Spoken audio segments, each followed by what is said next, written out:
camera in. Now that more people are in, look, see my baby over there. Oh.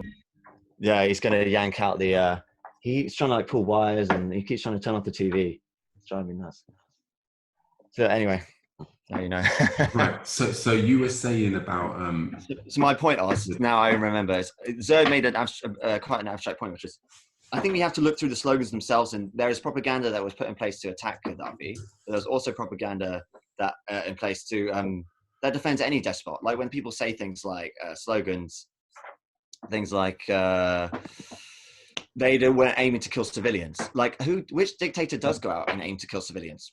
Just a quick question. Like, don't they see it as, they see their rule as being more important than the lives of their civilians, and they will do anything they have to they see them as collateral damage, like most dictators do. Like even the people will attack, the Arabs will get behind every protest there is against the Israeli government when they go and bomb Gaza. But even the Israelis say, oh, it's not our intention to kill the Gazans, the Palestinians.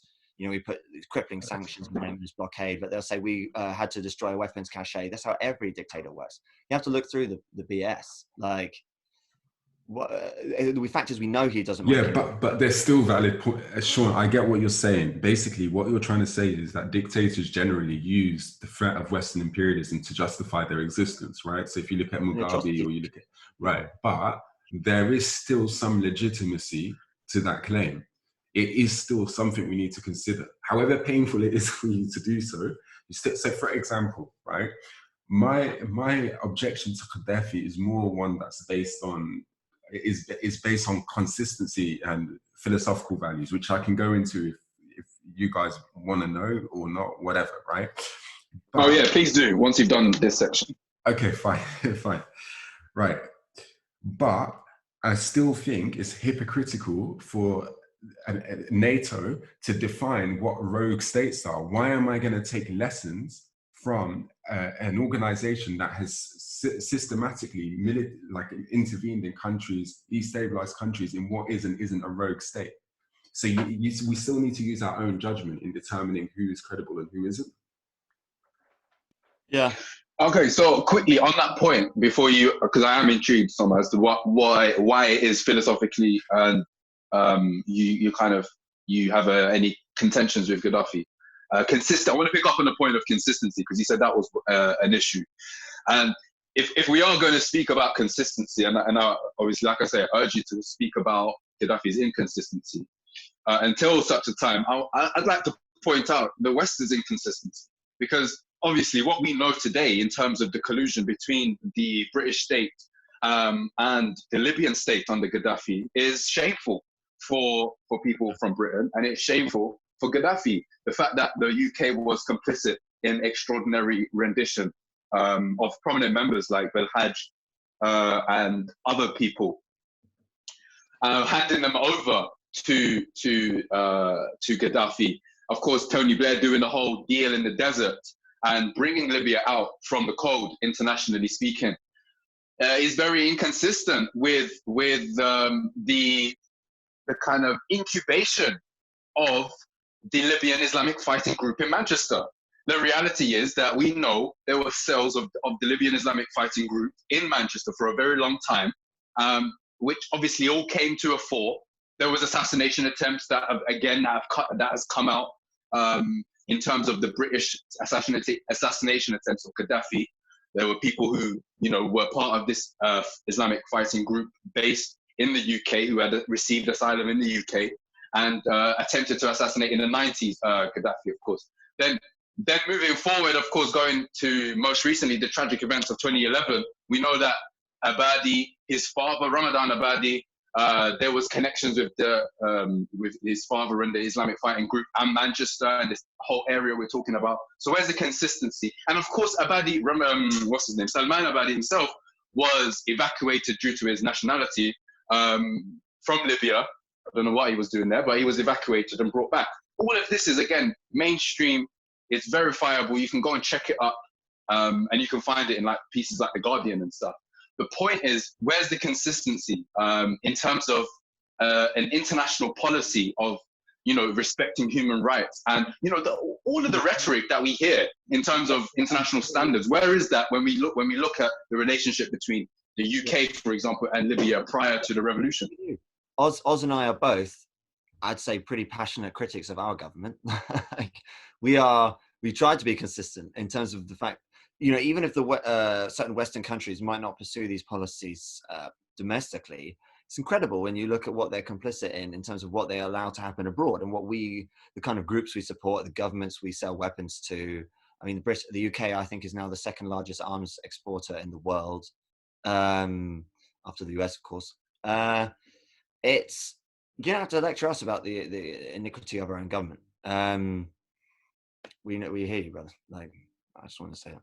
Well, for me, my gripe with Gaddafi is that it was okay and sufficient for him to have his own revolution and to install his system.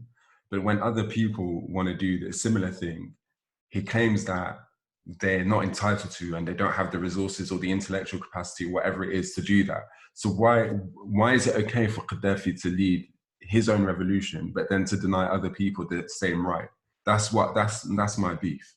Exactly. But then you're opening up the door for eternal or kind of eternal revolutions. That cyclical nature of revolutions, which I think is essential. It's a central criticism of the revolutionary mindset that's unchecked, because revolutions then do become revolutions then become cyclical. The people who, and exactly what you just talked about, Osama, occurs. So unless there's a check, unless there's a quote unquote end of history, where you then incorporate dissatisfied parties in the society in order to develop the existing social kind of contract, I only see a cyclical nature of revolutions occurring and the destabilizing effects that it has on the country.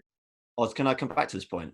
Just that, revolutions are cyclical. I mean, that's the nature of revolution as well, in the sense that the people who fight against it, who don't welcome healthy or allow healthy opposition in their society, they create the conditions for violent opposition. So the more that you want to cling onto your system and prevent change, the more you create the conditions for violent change. Like people like Gaddafi, look, our country is full of problems, but the thing that allows, I think, the Western societies to have some measure of stability is that they allow just the right amount. This is the nature of the capitalist system and why it's been so successful, is that they allow just the right amount of opposition, and they take just the right amount of socialist policies in terms of building a welfare state and keeping the people healthy enough to work, but without thinking too much. That's how we have that stability. But if you look again at Western societies, it's not necessarily the hallmark of an unstable or savage society to have those periodic revolutions. I mean, throughout the 1800s, there are revolutions all across Europe, and now we're supposed to be the most developed continent on earth. Like, the revolution itself doesn't necessarily destroy a society, and if every couple of hundred years you need a revolution because the elites are corrupt, it isn't something that your country can ever recover from. I just think that argument philosophically has got lots of holes. It's got the same amount of holes as what you've just outlined there. The problem is that when you're looking at the UK, the Glorious Revolution occurred in the 16th, 15th century or whatever. The point is that when we're talking about the edification of institutions, when we're talking about the building of state structures, when we're talking about institutions which last, when we're looking at institutions that last, the UK has a tradition which is pretty much unchanged since the Glorious Revolution. Where you have, of course, there's been additions. Sean. I'd appreciate if you let me finish my point.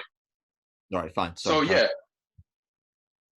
as I was saying, the cyclical nature of revolutions is destabilizing.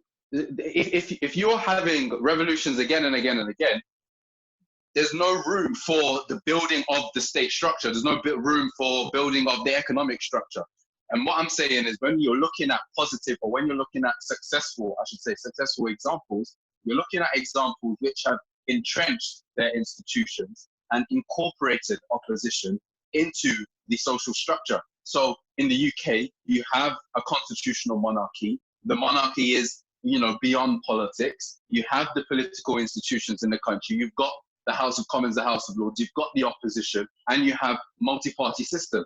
Now, of course, a cursory view at Gaddafi's philosophy will kind of illustrate how, philosophically speaking, these institutions are decrepit, and he makes his arguments as to why they're decrepit and why representative democracy is a fallacy. And we're not, obviously that's not the topic of the discussion.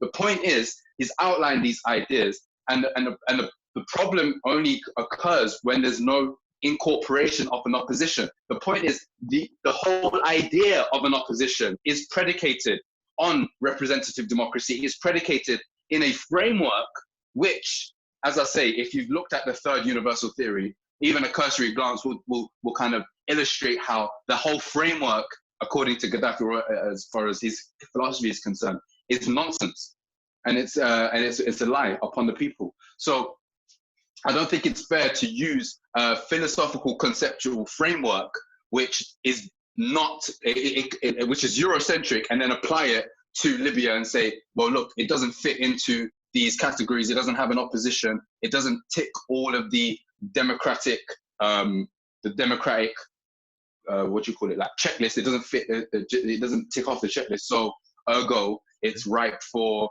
regime change. Okay, I'm not saying that every form of democracy has to be Western style, whatever that means. I just think you can have. You're saying that you need to build the institutions of state. The fact is, you have to build these institutions of state in the interests of the people and allow the people to have a say in the governance of their own lives. That's what democracy just means at the end of the day. You can imagine that in any way you like, but you can look at it from an Islamic point of view, you can look at it from an Arab point of view, any culture. And I think the best parts of those cultures would agree that people have a right to have a say in their own destinies and in their own government. And if you're building, you're saying there's the last time there was a revolution in England was in the 1600s. You could say there are lots of revolutionary acts since then. Like in the 1800s, you had the Great Reform Acts, where you had a monarchical system where we believed in the divine right of kings. They could never be questioned because God put them there. And then you had suddenly various parliaments. They were either toppled by revolutions, or you had these bodies, representative bodies, saying actually everyone can have a say in their own government. They can vote, or they're accorded some rights. And then you look at 1945, after the Second World War, a period of absolute devastation. And then some people decide, this is an opportunity to build a better world. And we create things like I could be a little bit patriotic for a minute, although I'm really not. The NHS, but one of the largest employers in the world, to create it solely for the belief that every person is entitled to have healthcare and not to have. But Sean, what do you think of? So I think I'm not trying to just sit on the fence and please everyone. I am trying to be intellectually honest, right? And I think what Ziriab is saying about, okay, where do you draw the line if everyone has the right to revolt? I think that is quite a valid argument. But the question then becomes, who has the right? How do we determine who has the last revolution? I think this is the difficult thing in closing that loop. So who has the right to then no longer be revolted against? And who decides that? This is to answer your question. The person who has the right to the last. That's a good question. Is the person who has the right to the last revolution is the person who faces the last government that will allow them to speak. That will not allow them to speak, I should say, however you want to frame it. People speak out violently and revolt if they are not allowed to speak out peacefully. I mean, I don't want to be too reductionist about it, but that is the most common reason for revolutions, in my opinion, is people aren't allowed to speak out violently. Then that's how they'll speak out. It can't be that difficult, surely. Well, it's true. It's very simplistic, and it kind of ignores so many examples, whether it's in Latin America or Africa or Asia, where you have opposition groups that have been picked up and utilized for foreign interests. Now, that's not to say that those opposition groups don't have gripes. Of course not. They do have gripes. But the question of free speech, which is obviously a point that's been raised in the chat, and it's an important point. I don't think, I'm sorry to say, but I don't think it's that clear cut. If the question is if there's limits to free speech, because obviously the famous example is shouting fire in a crowded theater. The underlying point of that example is if your speech is detrimental to the state and it's detrimental to the stability of the state that you live in, and is going to have a negative or adverse impact upon people around you, then surely a part of that social responsibility and a part of that social kind of fabric that you're all intertwined with, wherever society that you're living in, would acknowledge that, and wouldn't use speech in a way that would let's say that would kind of destabilize the country. Now, of course, this is open to interpretation, and naturally, whether it's kind of apparatchiks or whether it's automatons or whether it's from the very top, there might be attempts to kind of use that for very kind of marginal ends. However, I still feel as though the use of free speech as almost like a swatting or almost like a bat to knock the developing world on the head and say, well, look, you don't have free speech, so we are going to kind of enable some measure of free speech. And that's the thing. When you look at the Libya example, there was notorious for not having a free press. Of course, there was no free press, but there was movements being made in the 2009, 2010. Of course, there was attempts to kind of, you know what? I actually was reading an article about how Saif al-Islam Gaddafi was himself criticized for the media company that he owned, and he allowed for certain articles, especially in the last 2 years, which were critical and talked about the need for reform in the country. So the idea that that Libya was somehow part of any kind of reform-orientated journalism or any type of holding the government to account, I think again is not going to be borne out when you actually look at the evidence. Zoe, can I answer your point, brother? Quickly. Yeah, all I'm going to say is this trade-off. I think we are forced by dictators to create this, have this illusion of there being freedom or stability. Like, do you have tolerate a dictator for? I think it's in their interest to create that dichotomy. It's a false one, because in my mind, you are looking at the person doing the offending and not the person being offended. We understand, okay, we all agree then that free speech is a kind of ideal, but it needs refinement in that you can't shout fire in a crowded theatre. We get that, but we have that debate. We have had that debate openly we have free speech, ironically, about free speech, in that sense that we are supposed to debate the finer points here, but we agree it's the ideal. You're saying as long as you're not calling, if we have to be simple about it, if you're not calling for violence or encouraging people to hurt other people, that if you have those kinds of parameters in place, then generally people should be allowed to say what they want. But you're putting the blame on the person who is just voicing their opinion, and it's not actually saying anything that would hurt anyone. It's just words at the end of the day. Then the dictator or their cronies turn around and they throw you in prison. I mean, why? So you're making society unstable because of the way that these people who can't handle criticism react. The thing that's making societies unstable is that they can't tolerate an open intellectual and philosophical culture. Why are we responsible for that so-called instability? They're the ones creating that instability, because they can't tolerate that criticism. It seems like Hannah and Miriam agree with you, Sean, that the government has a responsibility to protect those who speak out against it. But I think, while I think that free speech is important in legitimizing a state, I don't think it's the only variable to consider. Because what if you have a completely dysfunctional state, completely unstable, everyone's below the poverty line, but we've got free speech? So we need to trade it off and balance it with other variables, I think. Yeah. I want to make it clear as well to the people in the chat that I'm not saying that the people, and let me make, I don't know why I'm speaking in abstract. I'm trying to be very specific. I'm trying to speak about Libya. I think, Sean, you keep talking about generality and dictators generally and whatnot, but I think it would be beneficial if you speak to the Libya situation in particular. So what I was saying in regards to the media or the kind of free press in Libya, which was non-existent, there was no free press. There was, however, a trajectory towards reform. So what I'm saying is it's vital for any society, especially like when we're talking about Libya now, it was vital for engagement from the public in terms of the kind of the political discourse. It's vital that happens. The question is how that occurs. If we're talking about, so say for example, newspaper X was talking about how Gaddafi needs to be removed, and obviously this didn't happen, but Gaddafi needs to be removed and we need to be liberated by foreign powers.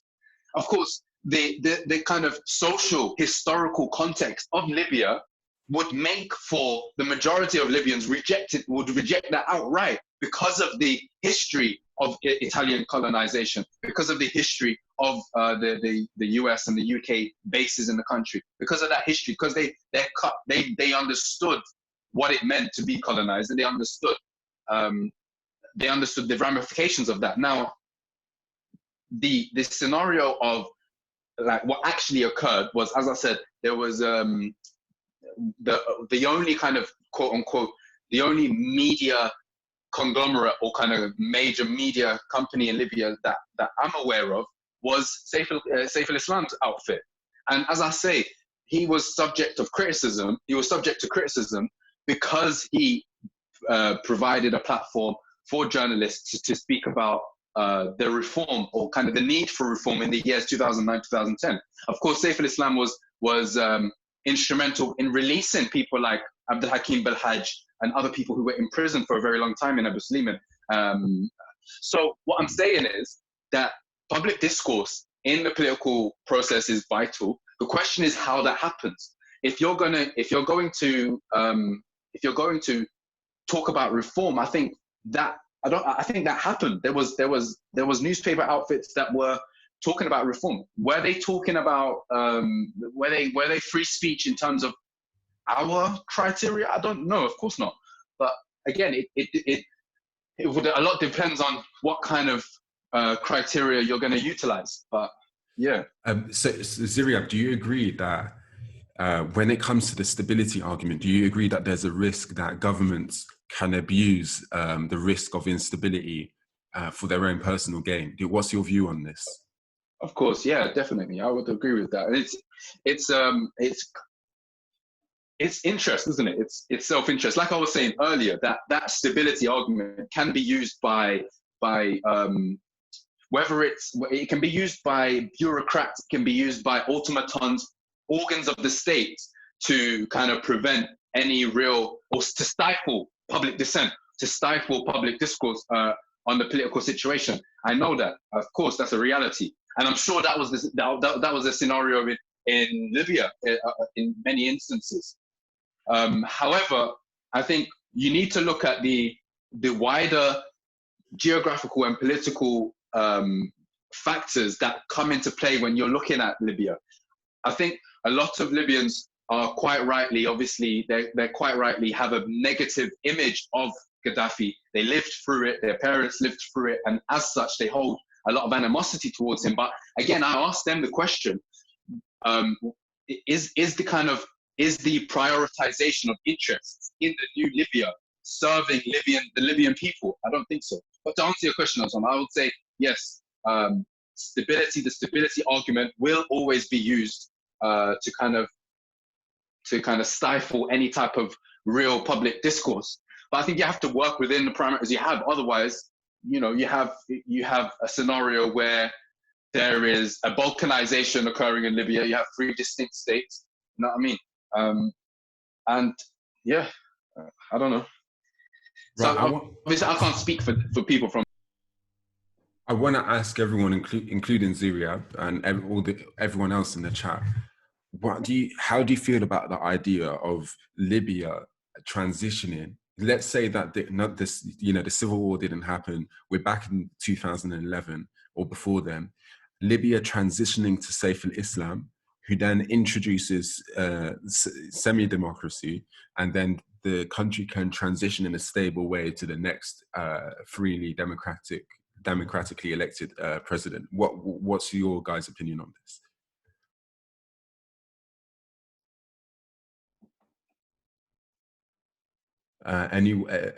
Anybody at all can jump in at this stage.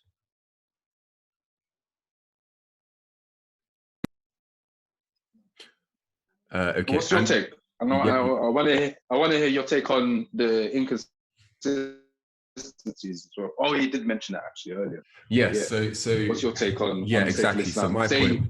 Factual.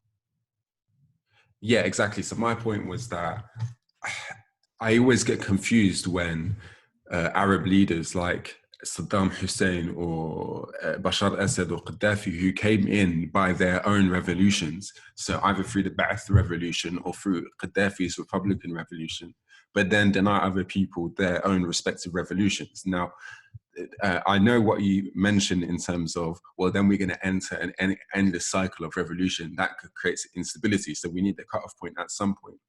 The issue that I have with the way that we're told we need to cut off right now is that a lot of current Arab leaders assume through their language or their rhetoric that they know something or they're enlightened in a way that the Arab population or civilians in their countries are not enlightened.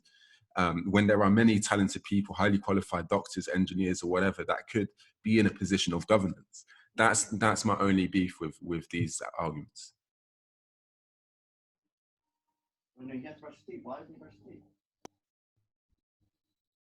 So it's more of a meritocratic argument, you're saying? Yeah, I believe in meritocracy, but I don't think meritocracy is necessarily a Eurocentric thing or a Western thing. I think because it's obviously there is evidence to democracy emerging in the historic Middle East. You know, if you look at ancient Mesopotamia and you look at ancient constitutions that were unveiled there, like the Hammurabi Code, for example, you can see glimpses of democracy and socialism, right? So I don't think it's necessarily, obviously I'm inevitably Eurocentric because I'm born in Britain, I studied here, whatever. So my views are going to be influenced by European ideas. But I don't think all ideas that view democracy favorably are necessarily Eurocentric. I think sometimes they can be the opposite.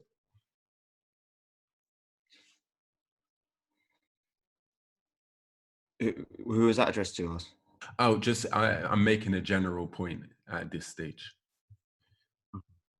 Okay, yeah, I think you're right in that democracy. We talk about democracy in terms of ancient Greece, for example, where we had Athens, which was not even democracy as we understand it now, right? They had randomly selected, I think it was 500 different citizens for a 6-month or 12-month term. It was like a jury service type thing, and then they could speak in their kind of House of Representatives, and they excluded women and slaves. So obviously it's not very modern or Western, you'd hope, yeah. So democracy is, and they were heavily inspired by certain concepts from the Near East, so Mesopotamia, because to the Greeks, Persia was ancient already. You had the Achaemenids, and before that the Abyssinians and whatever. So yeah, Akkadians, I should say. So you're right. It's democracy. It's not. It's based on a whole range of. I know this tangents us from the Gaddafi discussion, but I just want to briefly touch on this. Do you think that democracy is an Islamic value? Like, what's your opinion on that? Yeah. Well, we've talked about this before, haven't we, mate? Democracy, I think, is definitely. Yeah, to an extent, is an Islamic value. If you look at the Constitution of Medina, I think it's one of the most radical things that the Prophet did, peace be upon him. It's so ahead of its time. I mean, he guaranteed a certain amount of rights for religious minorities, and he allowed a certain amount of representation. It was very, very forward thinking. And you shared recently on the Arab Bureau Facebook page, I believe it was, and the Twitter feed as well, possibly, a picture of the Code of Hammurabi, the first document arguably granting something you could call human rights, was published by a Mesopotamian ruler. Said that there was. Okay, but we need to clarify that was before Islam, though, right? Yeah, of course, it was before Islam. Yes, but I'm just saying that in terms of that region, it's definitely native to that region. I think it's almost insulting to Islamic and then pre-Islamic history of the region to say that these concepts only have history in the West. Sorry, if I may interject. How rulers, Islamically at least, should be chosen is that wise people like shuyukh and people that have an understanding of how governments should work are those that are supposed to put the ruler in place, rather than a democracy in what we think of as in voting for people. So I think that should be known within this debate. And Sean, hang on. Before we establish whether that's the case or not, Salsabeh, do you agree with that principle? It's not a problem if you do. I'm just wondering. Yeah, I do agree with it because that's how it should be Islamically. But also, as we've seen, at least in the West and in Brexit as well, and voting for what's his name, Boris Johnson. I don't think the public are really fit to put people in power, especially when they don't have the correct. Well, I think Amal should definitely jump in here. I was just waiting for the right moment to compliment you on your Bernie Sanders pick. But Thank yeah, you. you look I was going to say something about that. Sorry. I was going to say that just sounds quite elitist. Like, it's really easy for us to say, oh, the public don't know what they want when they vote for someone that, like, obviously we don't agree with.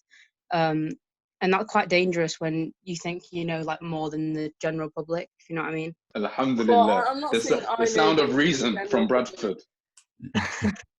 I was saying that many like campaigns have spread false information, and that if the public were to vote again, they'd vote in a different way. And I don't think the public are educated enough to make such a big decision. And I think that's where Islam has kind of erased that margin of error by making sure that educated people and people who are Islamically knowledgeable are able to put the thing is as well, in place to run a country. The thing is as well, like, now we live in multicultural societies, like, we don't just have Muslims. So I'd find it quite hard for someone, like, for example, say you're an atheist or you're a Christian, to, like, sort of give up their right to vote because of an Islamic scholar. Yeah, I understand that. I'm talking about Libya's situation because this is a Gaddafi debate. Well, Amal, I pose you a thought experiment, just kind of build on what you're saying, that because there are the other notions of democracy, and there are people who have said that maybe it shouldn't be automatic, the right to vote, that once you get to the age of 18 or 16 or some arbitrary number, that just how I think if you were to kind of try and look at the concept of shura, you know, rule by council or democracy through a more modern lens, you could say that people have to have a citizenship exam, or they have to show a basic understanding of politics, philosophy, and things like that before they're allowed to vote. I mean, you could argue that people have to have a basic competency, or, you know, there are lots of ways around that problem, but it's quite abstract. Yeah, I agree with that. But in terms of that, would also solve the problem, Amal's problem, there being different religious groups, because you could have that some kind of universal test or tailor it to different communities. But then you look at countries like Lebanon, and Oz, you were talking about Lebanon recently. Yeah. Sorry, Sam, Omar. Here's an interesting question for the panel, especially the two sisters who got involved just in interchange. Would your opinions on Gaddafi have changed if he had taken power and then signed up to the Sanusi Tariqa and became a muqaddam of the Sanusis? Or what I'm saying is basically, what if Gaddafi was a strong man, but instead of a socialist strongman, he was an Islamist strongman?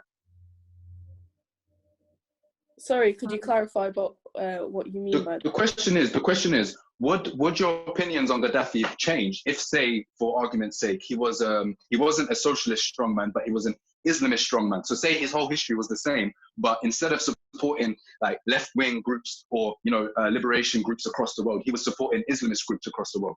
Would your opinions on him, not specifically just for that, but say he was just like number one head honcho, but his policies were Islamist, like, you know, however you want to define that.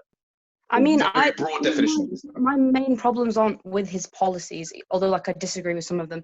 My main problems with like how the policies were carried out, and how like literally, you know, he killed people doing them, and people were hung for disagreeing with him. So even if he was an Islamist and he, you know, literally killed people to get his way, I'd still disagree with him.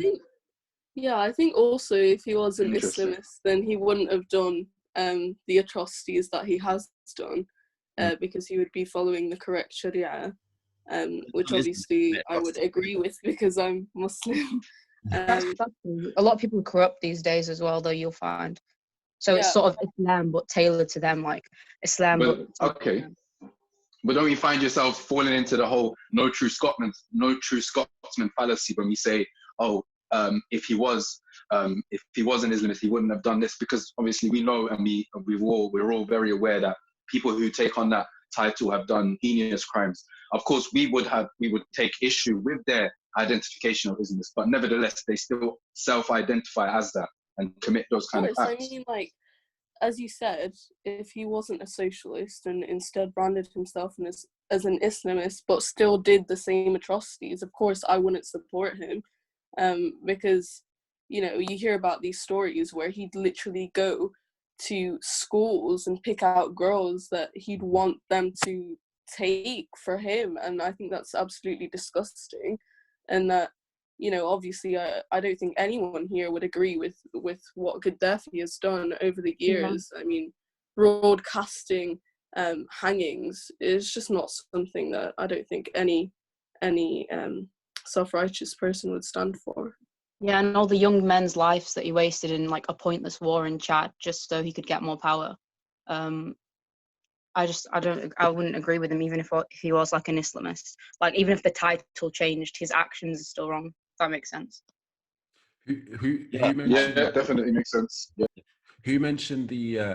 Was it you said something that said if he was an Islamist, then he'd be following Sharia, and therefore his rule wouldn't be. He wouldn't make errors in his rule. Was that yourself? Yeah, I think what I meant by that, I'll clarify what I meant, is that if he was a true Islamist and if he did truly rule what obviously Sayyidina Muhammad sallallahu alaihi wasallam instructed us to rule, then I think that he wouldn't have made the same mistakes, but of course he did. So fine, yeah. Fine. But do you agree that it's difficult for mere mortals like ourselves or anyone or Gaddafi, whatever, to determine exactly an objective Sharia, how Sharia was intended to be implemented? Do you agree that there is difficulty in establishing what is supposed to be implemented according to Islam? There is an element of subjectivity that comes into play. Oh, right? yeah, of course, like 100%. I don't think anyone can get it 100% right, or else, you know, they would be close to the Prophet, which, you know, isn't going to happen. So yeah, I definitely think there is margin for error. But if rulers, especially in Islamic countries, strive to be, you know, the perfect ruler, of course they can't quite get to that, then there would be less,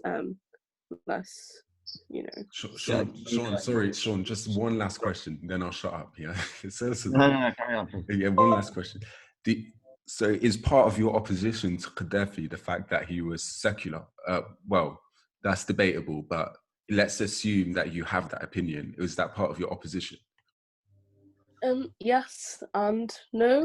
Like, of course, I would want Libya to be like a good Islamic country, but at the same time, the atrocities that he's done is what makes me, you know, against Gaddafi. I don't think it's right what he's done, and he was a dictator and he killed his people so he could stay in power. So yes and no, I think, if that's okay. This is why we need, on the Sharia point, we need a deliberative process, because no one person can really get it right. I think if you look at the examples of the early caliphs, I'm trying to I don't remember which caliph righteously guided it was, but there was an anecdote that really struck me first time I heard it, because of my own background, my Jewish background. Just one of the four rightly guided was convening a sort of public meeting, and then a Jewish woman came out of the audience and kind of challenged him very publicly and a little bit rudely, and then he actually conceded the point.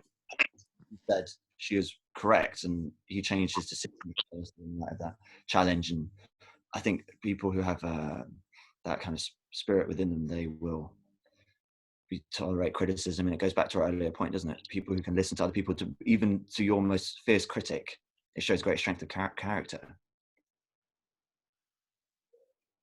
But, yeah. Ziria, did you want to, because I know you've got quite a few opinions on secularism, Sharia, and in Arab politics. Did you want to touch up on anything that was said in the discussion? Yeah, I think I would contend that Gaddafi wasn't secular. I would argue that he synthesized some type of Islamic socialism. I think you can find that in a lot of his writings, where he makes no bones about that. He makes no bones about his Islam. He, for example, you know, the classic definition of secularism is a separation of religion and state, or religion and church, or church and state, I should say. And more broadly, it's kind of removing religion from the public sphere. I think Gaddafi was, he didn't make no bones about praying, for example.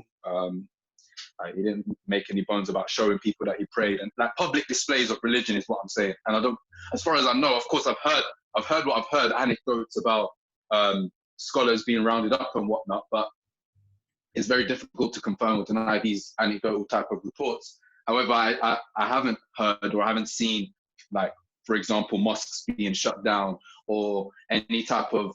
The point is, why I don't think it's secular is because he made overtures towards Islam. As I say, he synthesized an Islamic socialism as far as my reading of him goes. And with regards to kind of secularism as a concept in outside of Europe, I think there's something to be said. I would like wider participation in the panel on this point. If we say that as Muslims, we need to be convinced, as in, to be a true Muslim, you need to be convinced. You can't be pressured or forced into practicing Islam or identifying as a Muslim. We all believe that. You can't be pressured into it, right? So how then can we envisage a state which has the trappings of religion and says what is orthodox, what is not orthodox, and basically is the arbiter? Is the arbiter of that. Yeah, I was definitely thinking about that as well, because it's kind of hard as well when you bring religion into it. Say you had like a Muslim leader, when someone else would disagree with them and they'd bring Islam into it, and it'd be like a massive argument, because obviously we all interpret things differently. And if it's something like, oh, you're going against Allah, and it could cause so many arguments, because religion is such a personal thing. So sometimes you should distance it slightly from politics, but maybe I'm being too liberal about that. I don't know. Yeah, I think that's very true, but also in really obvious areas of Islam where it is explicitly said, you know, if you do this, then you're going against Islam. I think it's fair to say. Like also, what? Give us an example. Like, for example, not praying. You know, Allah has instructed us to pray. If you don't pray, then you're going against the commandments of Allah. I think that's... Is it really a government's job to enforce that? I think that should be up to No, Allah. I'm not saying that I don't think it's the government's job to enforce it. I'm just giving you an example of where it's explicitly said in Islam. But sorry, what my main point was, my sister, like she let me know that even in Gaddafi's rule, he even tried to change the Quran as well to fit his ideals. Yeah. You know, he's done. Where though? I mean, where can we find this? Sorry? Was it Surah Al-Ikhlas? I'm not sure the specific surah, but he has tried to, you know, change the Quran, which of course didn't work. But you know, he's tried to do many things like that. So Ziria, the accusation, I've heard this before. The accusation is that in Surah Al-Ikhlas, it says, Qul huwa Allahu ahad. So say God is one, right? Or self-sufficient. Mm-hmm. And then when he read it out loud, he wouldn't say Qul in the beginning. He would say Allahu ahad, because God has said to him, you, Allahu ahad. Allahu ahad. Right. Yeah.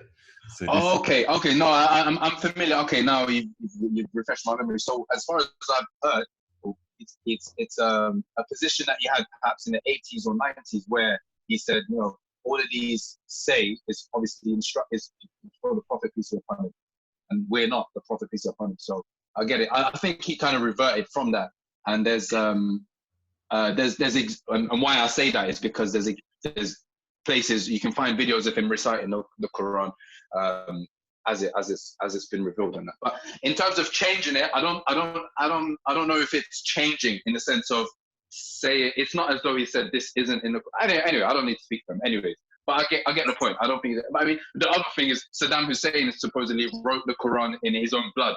Do you know what I mean? But it's like, yeah, obviously, that probably isn't all his blood, is it? Really? I just want to propose another hypothetical here, and that I don't think just because you have an Islamic or Islamic inspired that you have to impose Islamic norms on the entire population. Because if you look at, again, the constitution of Medina, there was, I think, a certain amount of leniency or flexibility granted to religious minorities and a certain amount of self-government. doesn't make sense to impose Islamic norms on. How do you? You can't deny the nature of the world. There are people of different religious groups, and they have to sometimes live alongside each other. And any government that was Islamic or styled itself as Islamic, but at the same time was trying to impose its norms on non-Muslim people, that's a recipe for guaranteed recipe for strife, isn't it? So how do you? That's, I think we're getting a bit off topic, Oscar, because that's a pretty big topic. Well, okay, no, let's link this. I agree with that. Yeah. Fine, let's link to Gaddafi then, right? Sorry, Essil, did you want to say something? Okay, so let's link it back to Gaddafi. So Salsabel, when Ziriab said to you, Gaddafi, that he believes Gaddafi was an Islamist leader insofar as he tried to institutionalize an Islamic take on socialism. Also in the name, obviously the name, whatever it was called, the Islamic Socialist Republic of Libya or whatever, it's clear that he tried to institutionalize Islam in the state. Would your argument against Gaddafi then be that you believe that he misunderstood what governance was according to Islam? Yeah, I think so. I mean, I don't agree with Ziriab's, point of view where he tried to, implement Islam in his socialist kind of campaigns. So I don't really think that was the case. He didn't really come across as religious. He tried to appeal to some people by, including a few religious statements here and there. But I don't think that was a part of, one of the core parts of his campaign. I think he tried to appeal to people from a socialist background rather than from an Islamic background. So I think that's what I would say. This is one of the rare times where I disagree with you, Salsabel, because I think Gaddafi branded himself in different ways at different times. So at one point he was, the humble kind of tribal leader that branded himself as somebody that would take advice from leaders of different Qaba'il, from different tribes, right? Another point, he branded himself in this Pan-African way. So, for example, when he wore the Kandura with the African map on it and was attending, he ramped up his African summit meetings at that stage. Then at another point, he branded himself in the Pan-Arab way, then in the Pan-Islamic way. I get the impression that his branding had changed throughout his presidency. Yeah.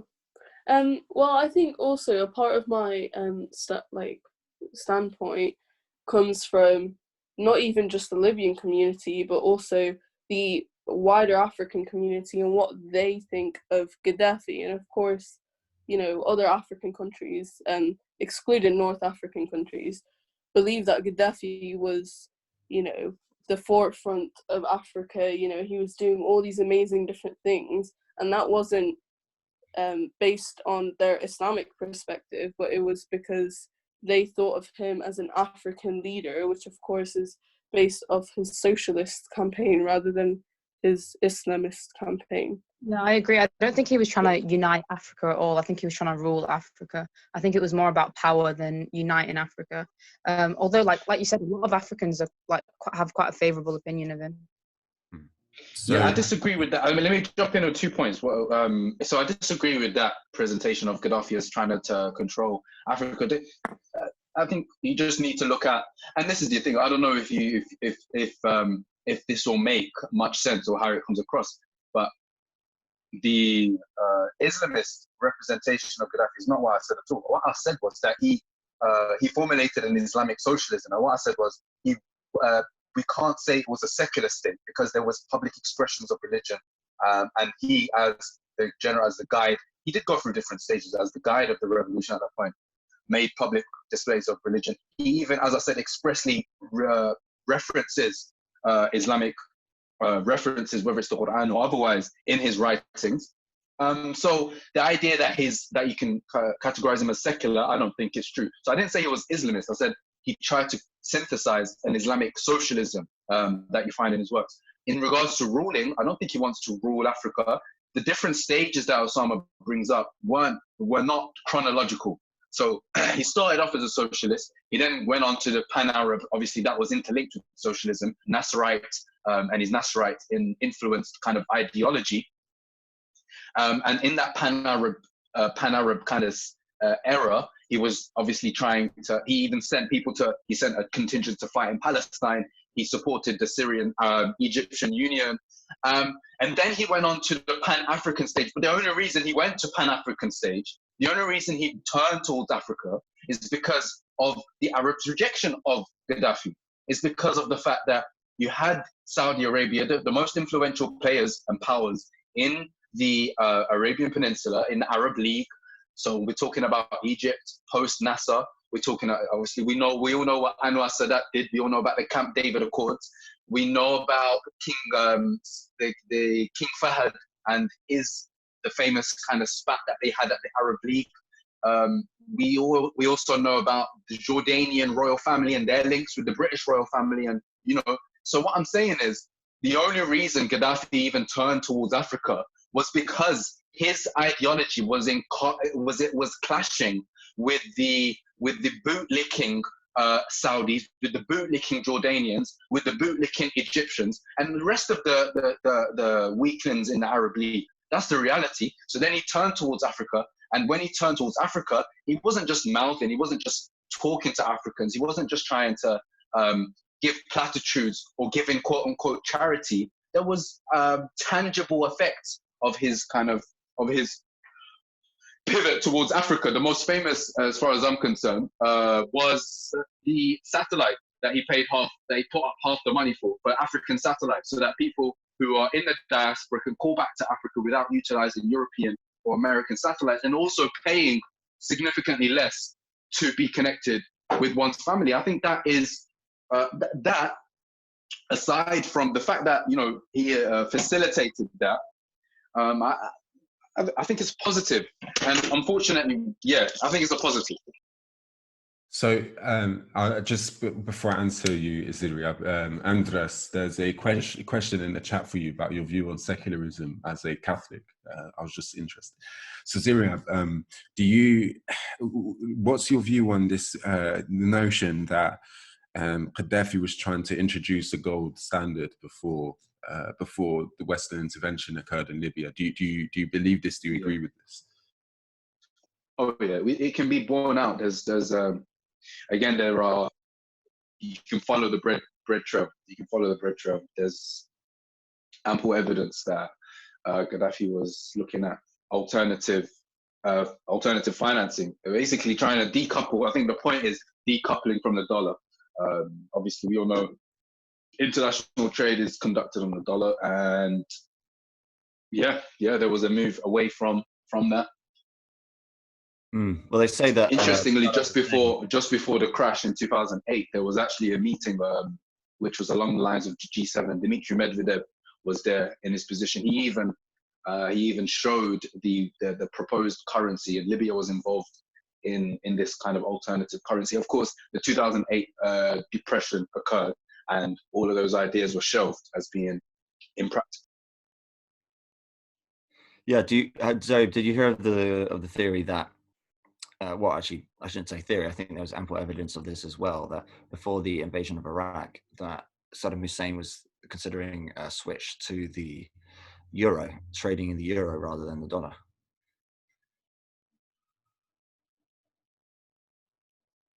So, Azirab, I believe that was a question for you. Sean was asking if you know about Saddam also trying to change his pinning of currency away from the dollar before the. Not too sure about that. I'm not too sure about that. I don't know about. I've heard about that, but I think he was trying to move to a euro to euro. But then you would have to ask, well, what's the interest of? And then, in fact, I'm just thinking out loud now. But if let's say, for argument's sake, Saddam was trying to move towards the euro just to spite the dollar, perhaps that is why Jacques Chirac was reluctant to invade Iraq with France, and Villepin was famously in the Security Council and making the case for Iraq and for the investigators to do their job and to prevent war. So perhaps, although I'm not sure. Yeah, it would fit that theory, wouldn't it? So can I pose you another question? Because you said something earlier, which was a while back, like 5 minutes ago, which is quite interesting though, which was that, well, you kind of alluded to this idea that secularism means an absence of, I mean, I agree with you that Gaddafi styled himself as an Islamic leader. I personally think his main label was he was a despotic nationalist, and that nationalists who are often populists and that they seek to protect their own power and appeal to popular sentiment, but they will appeal to whatever part of public sentiment they think they need to in order to entrench their own power. So yes, there might have been a rational element to his pivot from the Arab world back to Africa, but I'm sure public sentiment, or what he thought was public sentiment, also inspired a lot of these decisions, but not in that kind of democratic way, but what he thought would boost his numbers. But with regard to the secular point, your definition, I would point out that your definition of secularism is quite narrow. It's limited to what you could call laissez-faire, or the French secularism of there is no religion in the public sphere. Some people would define secularism instead as this idea that all religions are treated fairly, or that they all have a platform to air their views. And do you see that, if you'll allow me also to kind of go off a bit off topic, would you define that as secularism too, in such a way that it is incompatible with Islam? Or do you think if you redefine, I mean, you might see it as a redefinition, if you were to redefine secularism in that way, that would be quite compatible with Islam? I don't know. Well, look, like you allude to, and like Ziriab alluded to earlier, the word secularism does have a Western connotation, because in the literature it literally does refer to the separation of church and state. But if the definition of secularism is that all religions are institutionalized and recognized by the state and accommodated for accordingly, then I don't see how that can completely depart from some interpretations of Islam during specific during specific periods of Islamic rule. I don't see the contradiction there. I think, Nazim, do you have an opinion on this? And then after Nazim expresses his view, I'm going to ask something about the African currency.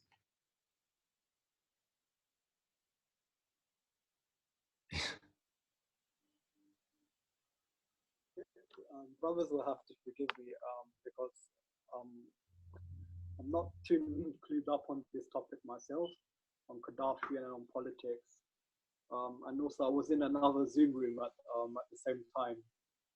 The other Zoom room has just finished now, so I'm hoping to give you brothers full attention, and the sisters as well.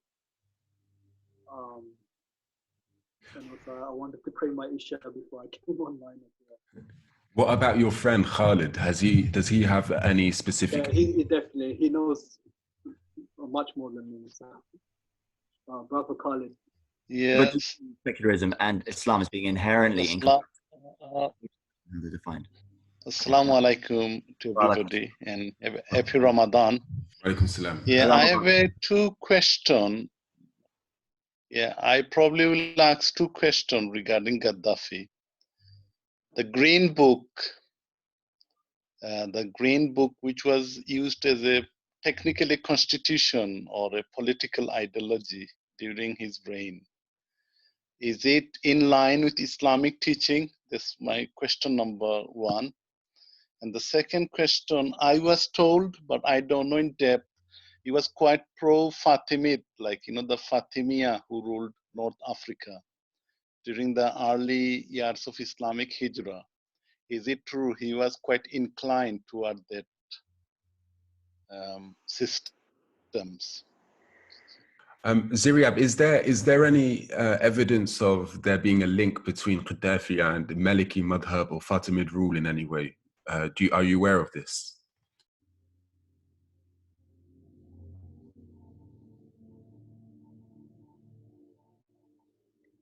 Okay, right. So, while I think Ziriab's maybe away from keyboard at the moment, but I think it wouldn't surprise me, Khalid, because of the role of the Maliki Madhab in North Africa, which is linked to the Fatimid Caliphate.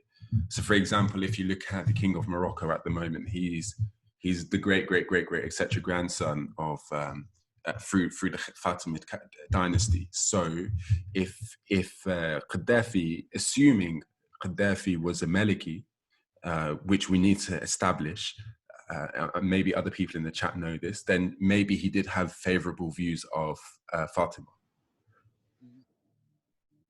Out of curiosity, what is your, sorry, can you clarify your question about the Green Book as well, please? Yeah, I was talking about Green Book, like, is Green Book anything contradictory to Islamic teaching or the Maliki Mazhab? Whatever is the legal law was in that land, is it contradicting to Quran and Sunnah, or it doesn't contradict? That's a question from me, a Fine. general question. I don't know enough about his Green Book. Does anybody in the chat know something? And while they're answering, I'm going to load it up on the computer. Maybe we can share the screen and just review it. Mm. What about UML or Salsabel, perhaps? Okay, Sorry, what did you say? Are you aware of details about Gaddafi's Green Book? What's in it? You know, potential conflicts and contradictions with Islam, etc. I'm not 100% sure, but I think that's where he tried. Never mind. My sister's telling me I'm wrong, but I'm not 100% sure. Oh, he was inspired by the Little Red Book from Mao. I think that fits this idea of him being styling himself as a socialist, an Islamic socialist. Well, I see already a potential conflict already. Just, I mean, if there are, sorry. Okay, if there are, Brother Khalid posed a question. Brother Khalid posed a question. Where are we at? Yeah. Okay. He posed a question about the Green Book, and he asked if Gaddafi's touting of the Green Book was incompatible with Islam. And I'm just looking at it now, and I'm seeing it as I think his attempt to shoehorn Islam and socialism together, and that he was inspired by the Little Red Book of Mao Zedong, and then he probably called it the Green Book because that's the Islamic color. It just looks like his attempt to brand a kind of Islamic socialism. So wait, what's wrong with that? Hold on. What's wrong with that? Right. So the potential conflict that I instantly identify, and it's a very superficial. And what's the difference between shoehorning socialism into Islam and shoehorning democracy into Islam? No, I'm not saying that there is not necessarily combined socialism in Islam. I just think that the way that he combined them, I think, you could say it's quite, in some instances, it could be seen as quite opportunistic. I don't know how you're right. Why? What example? If you've come across one, if you think I'm wrong, that's just my instinct. In that I'm very suspicious of people who. I think most people who don't. It's your instinct. I think. No, I get you. I think. What's your opinion on Gaddafi took land off people that he saw had like more than one land. He took land off them to distribute it more equally. And I know this happened to my granddad specifically. Would you say that's compatible with Islam? Because like at one point it's making sure everyone has like an equal playing field, but it's kind of taken land off people, like vital land they've worked for. Isn't that khunba anyway? So it won't be compatible with Islam. It's literally like theft, isn't it? Because he just sort of like took it. So I don't know if that one's a bit not compatible. Well, it would also wait. But if that land was ill-gotten, or if I'm not saying that he was. I'm just saying. So basically, if you had more than 2 lands, he wouldn't. Of course, he was corrupt as well. So if you were like close to him and you had more than 2 lands, then it was kind of like, oh, it's fine. But then other people who had like just normal middle class people who had 2 lands, he'd take one of the lands off them because obviously he said like his idea of socialism was like everyone would get land. It's on part 16 that says land. If you're gonna read it on the computer. The thing is, that's not even true socialism. A lot of people think that. Sorry, this is like going off on a tangent, but socialism isn't, distributing the wealth so everyone has the same exact kind of resources. More communism, isn't it? That's more communism. Yeah, but the thing is, that's the misconception about communism. There's different strands of communism. I think the main isn't just a strand of socialism. People would interpret communism in certain ways, but one could say it's from each according to his ability, to each according to his need, is the slogan. But people could say that at the same time, socialists are just trying to make sure that people have what they are entitled to, that everyone is given the value of their labor and everyone has enough to live, it's not necessarily that everyone has to. Sean, do you not see any potential conflicts between Islam and Marxism? No, I do actually. Definitely. Interpret it, definitely, but I think Yeah, this idea Gaddafi wasn't a Marxist. Yeah, he wasn't. He was against Marxism because He was Marxism against it. Exactly. look at religion. Okay, fine, but the Yeah, no, this is a very fundamental distinction to be made. That if we're going to have an intellectually honest conversation about Gaddafi and his legacy, it's only right that we make a gulf. There's a gulf between communist Marxism and especially the brand of Marxism, which is anti-religion, so Stalinist Marxism perhaps, and the brand of Islamic socialism that Gaddafi tried to create. As far as I understand the idea, because we have to bring in Henry George into this conversation as well. And if you haven't heard about him, I urge you to look him up, because his ideas on land and land reform and in terms of land ownership is very interesting. And I think influenced Gaddafi. Gaddafi was also influenced by the Paris Commune and other ideas, because this is the other idea that we assume Gaddafi was number one because we are in a scenario, or we live in environments where there is a number one head of state. However, Gaddafi wasn't the head of state. He was, he went after the revolution was delivered to the people and the nationalization process occurred. And that's the other thing. We have to talk about the infrastructure that he laid down. I think for me, the man-made river, which was bringing water from the aqueducts underneath the Sahara in order to irrigate the land, was something that was not a self-investment. He didn't do it. It's not like a passion project. It was something for Libyans, which was then destroyed by the NATO bombing campaign. That was done without debt as well, wasn't it? What's that? That was done without debt. Like the project was completed without debt. Exactly, and it takes in the long view. So what I'm saying is, it's reflective of Gaddafi's inner working. So if a man takes the time to, in a desert country, like the guy basically was the real life Liet Keynes from the novel Dune, where he's trying to greenify the desert. So, and it wasn't just for him or his section or the Gaddafi tribe in Sirte. It was, for the whole of the region. So what I'm saying is, all of this taken together, it kind of illustrates the trajectory that he was going for, the kind of generous, shall we say, economic policies that he had in the country. Of course, just in terms of what we all heard of, whether it's electricity, whether it's the fact that he's nationalized his industry and then providing oil at very cheap, and whatever kind of metric you want to use. What I'm saying is that it's ironic that in a country that doesn't believe in Reaganomics and trickle-down economics, the wealth was actually trickling down. You get me? So even if, and obviously this is true, Gaddafi and his cadre were benefiting more than your average Joe, the reality is a lot of that wealth also filtered down to your everyday person. But sorry, Sean, very quickly, Ziriab, isn't it arguable that what you're saying, what you're suggesting is right. It seems like this isn't Marxism per se, and there's no, Gaddafi is not endorsing it in the book. So I agree with this.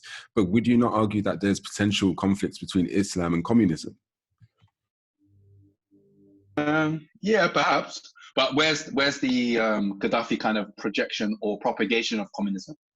So I believe it is in part 1, chapter 4, where he talks about class. And then he says the class which acquires political power also inherits the society in which that power is gained. And then in the section about land, which is that the land that should therefore... Yeah, hold on, yeah. Okay, go on.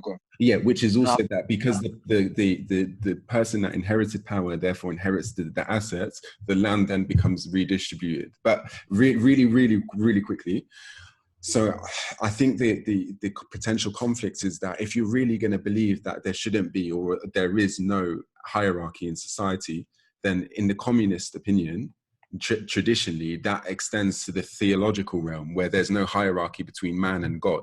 And that's where the absence of God comes in. So like a consistent reading of communism, I believe is in contradiction to religion. How so? No, I think you could argue that people believe that there should be no difference between men, but God, they're saying that God has been used as a concept to justify that classification of people into believer and non-believer. Okay, fine. Fine. So you're saying that you can use God in order to justify the lack of hierarchy between men.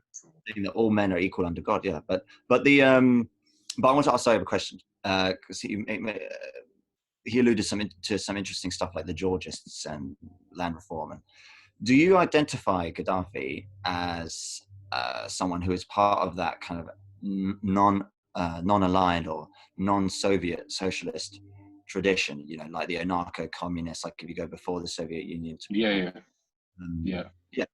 Or it's the birth of the Soviet Union. Like you could look at Rosa Luxemburg, because I would say I'm a part of that movement. Like people. I don't know about Luxemburg. I don't know about Luxemburg and what the kind of group that she was affiliated with in Germany and all of that. But I do know like people like Prodhun and these kind of people influenced Gaddafi, no doubt.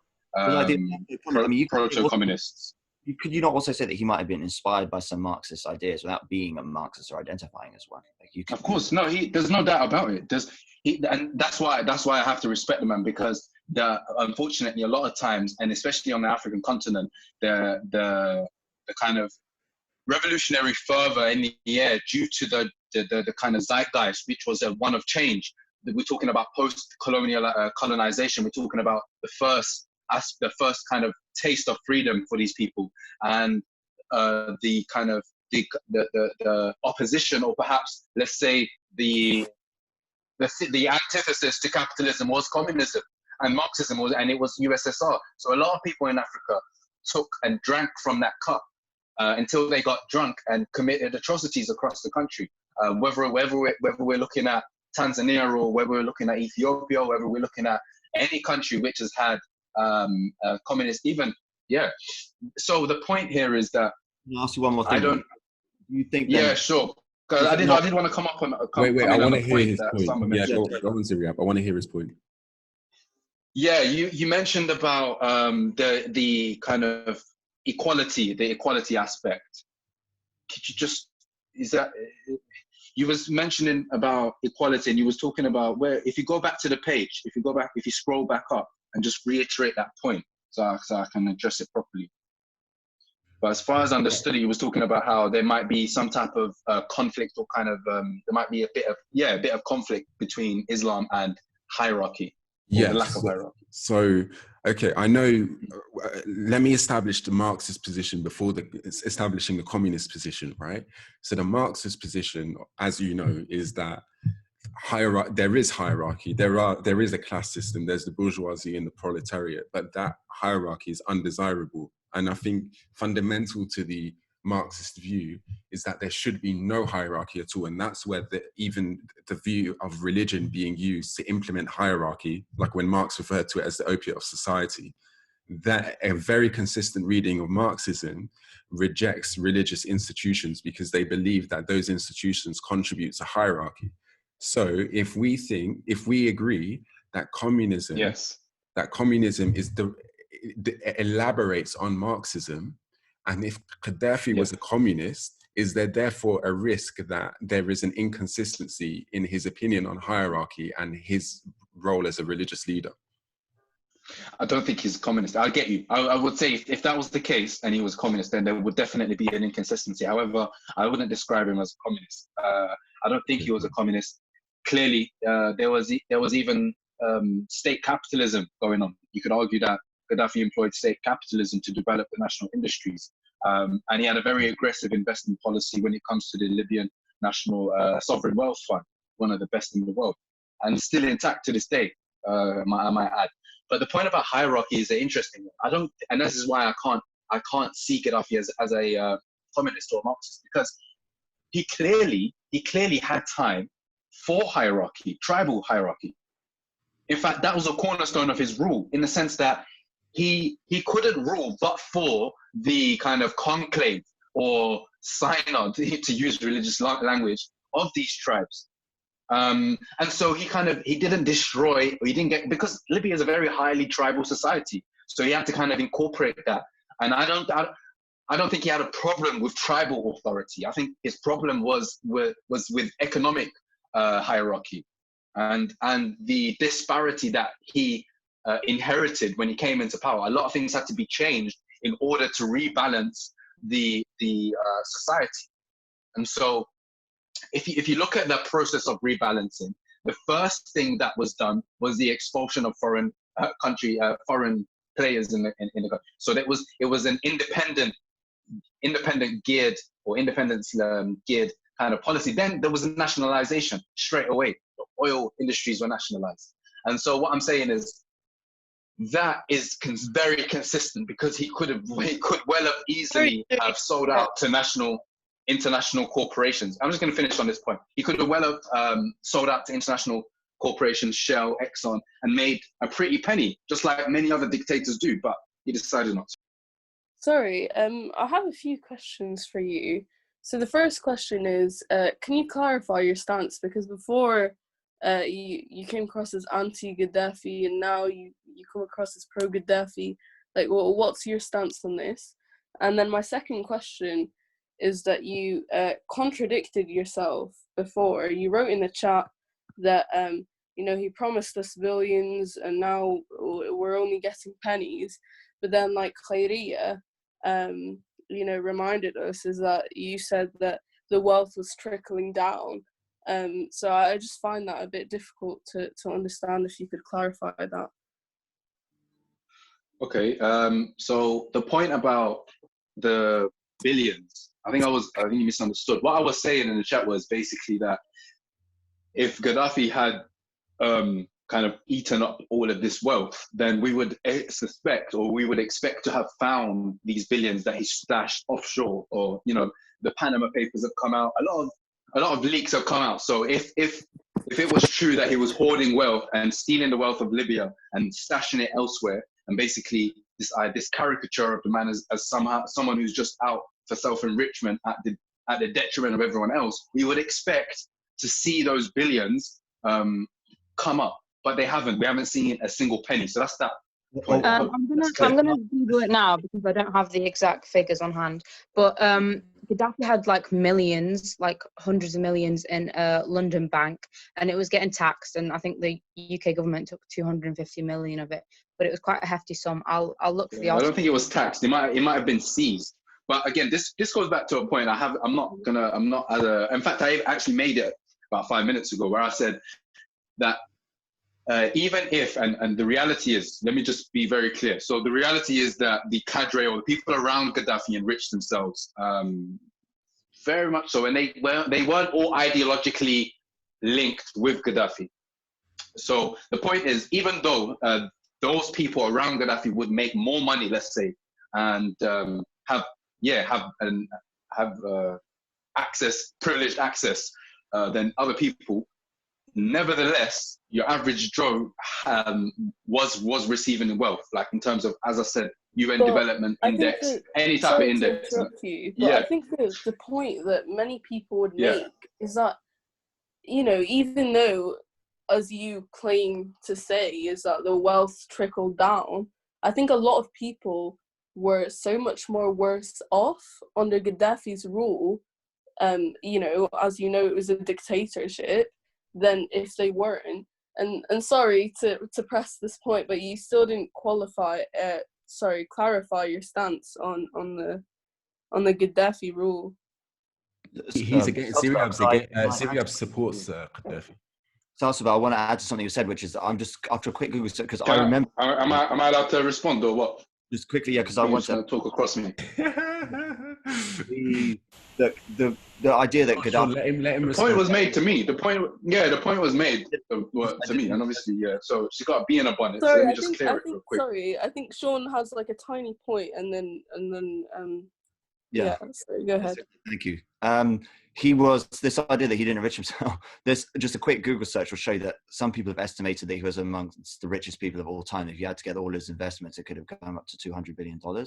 Like, I don't know where you get this idea that he was. Look, I understand you're saying that he was maybe an improvement on the. Post the link on the reference. Well, I don't really care for estimates. I don't care for anecdotes. What I do care for is research papers. So if there's a paper that has done a forensic analysis of all monies attached to the Gaddafi family, I'm very interested to look at it.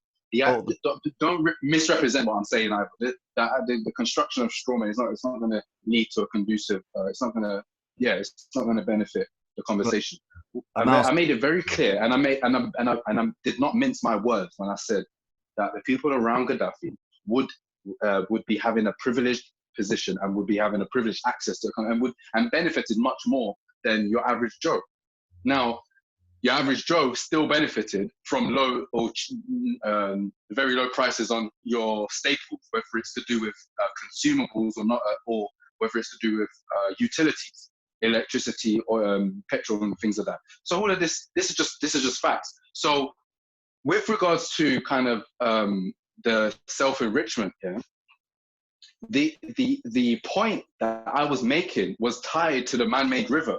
What I said was the idea that, you know, the man was just out to enrich himself it's not tenable when you look at the infrastructure projects that were developed. And to answer the question about what's my position on Gaddafi, yeah, I said this earlier, like, I don't need to look at the man with rose-tinted glasses, but I try to have a balanced view on the man. So all in all, I think personally, there was he had a positive impact on Libya. Now, does that mean that it was all positive? No, of course not. In regards to like the sanctions that were placed on Libya, that caused a lot of imports to not be able to get through. There was very testing times in the 90s and the early 2000s before Libya was back reintroduced into the international community. So I'm well aware that people in Libya had a hard time when the decisions of Gaddafi blew up in his face, right? I'm well aware that there were certain moves that he made, whether it was international policy or decisions to support liberation groups, which brought him the ire of the imperialists, yeah? That had a negative effect, negative net impact on your average Joe on the street. There's no doubt about that. The question is, do we blame Gaddafi for supporting liberation movements across the world, or do we blame the imperialists for castigating and basically making him and the state a pariah state? Like right now, for example, just to bring an example, the Iranian regime is obviously blacklisted. But your average Joe on the street is the one that's being affected by the sanctions on the country.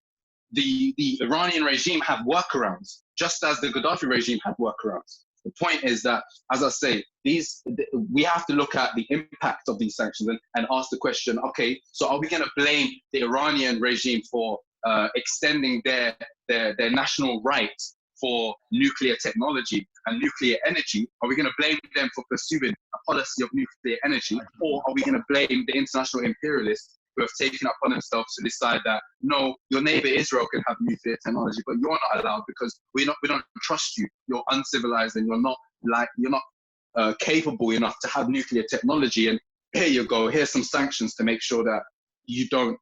And here are some assassinations of your top nuclear scientists in your own country, you know, just to make sure that you're not able to develop that nuclear energy. And in the meanwhile, these sanctions are going to affect your patients. Of course, and that was the same for Libya, where the sanctions obviously affected the healthcare infrastructure that was there. Okay.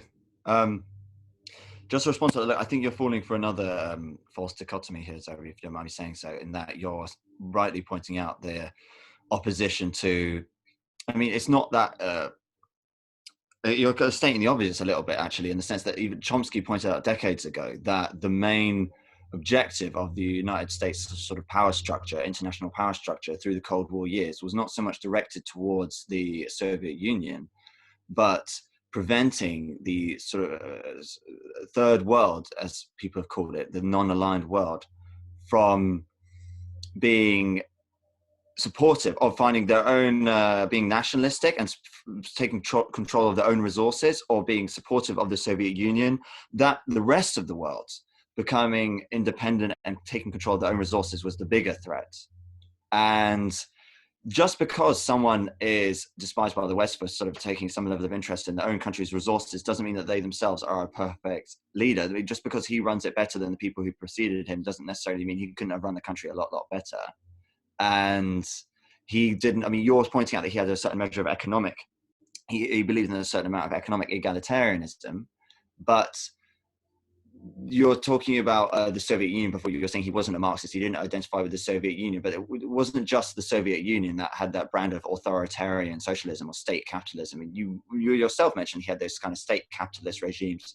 He believed in a certain amount of private power, corporate power, maybe even if it was within Libya, and in terms of his social beliefs. Libertarian socialists, or anarcho-communists as they're sometimes called, don't believe in this centralized state. Like, socialism doesn't mean everything has to be run from the top. Why does someone like Gaddafi or anybody, in the name of economic empowerment or nationalizing why do you have to nationalize? There are other ways of taking resources of a country into the hands of the public, without, not necessarily through centralizing the state and nationalization.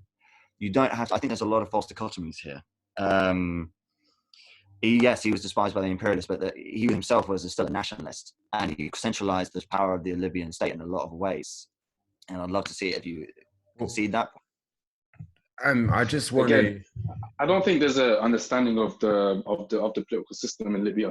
I think it's been misunderstood for a long time. Obviously, I'm not gonna get into it now, but the idea of him being a dictator and all of that, it doesn't wash. It doesn't really wash. But yeah.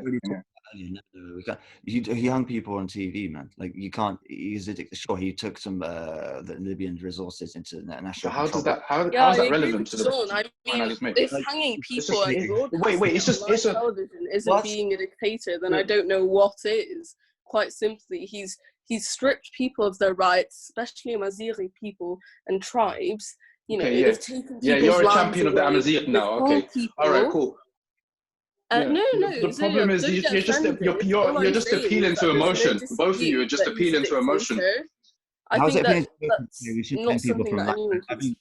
Your narrative, your ideology is more important than the living on the reality on the ground, I think, in this case, and that people are seeing their loved ones or friends or family being hung from lampposts. Like, you're saying how are you appealing to emotion? By bringing up these anecdotes.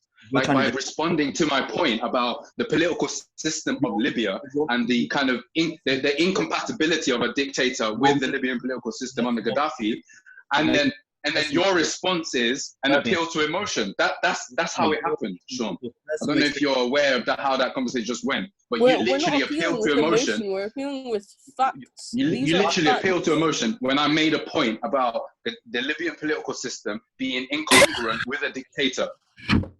Is it incongruent if you allow people to you don't make answering that point, and you're making people's personal experiences of actually living under this regime incompatible with your ideology. You're subserving it to your ideological narrative. Like, we all need a narrative to make sense of it. I understand that, but you're still skirting around the point of appeal to emotion. I think that's the point here.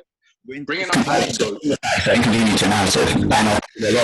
Bringing up anecdotes that play on emotions is literally appeal to emotion. Sean. No, these aren't anecdotes. That's just what it is. These are not anecdotes. These are facts. These are events that happened that were broadcasted on TV. These are not anecdotes, Ziryab. Don't get me wrong. Okay. So I would imagine that if it was live broadcast on TV, I would imagine that there's still kind of footage of it up on archive or on another archiving website. Look it up. There is footage.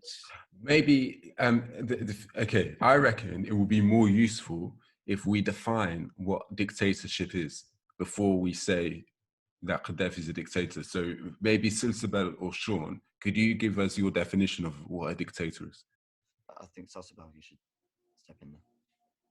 Yeah, of course. I'm just looking up the Google definition of a dictator. So I think this is going to be unanimous with all of us, except Ziryab. So a dictator is a ruler with total power over a country, typically one who has obtained control by force, which the Gaddafi has done. No doubt of the fact he has controlled Libya with force by instilling fear, by having a network of spies, so it was not a democratic country. And in doing so, he controlled Libya by force. The second definition is a person who behaves in an autocratic way, which I think Gaddafi has done.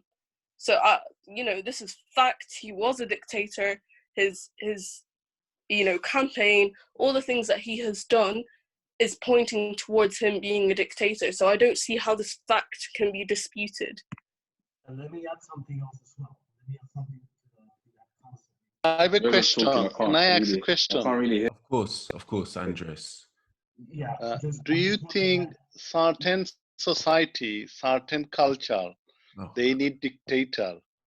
democracy wouldn't work on certain culture? Okay, I would That's a like to answer question. this question. I would like to answer this, but I want to. Osama, I think there was someone else trying to talk, but their mic was really weak. And was it Andres or Sean? Yeah, I just wanted to add something to that specific concept. It's also the constant. Andres, we can't really hear you well. Could you just come closer to the mic, maybe? Let me check. Hold on. Okay, now is good. Now is nice. Yeah, much better. Okay, is this better now? Yes. Yeah, you're good.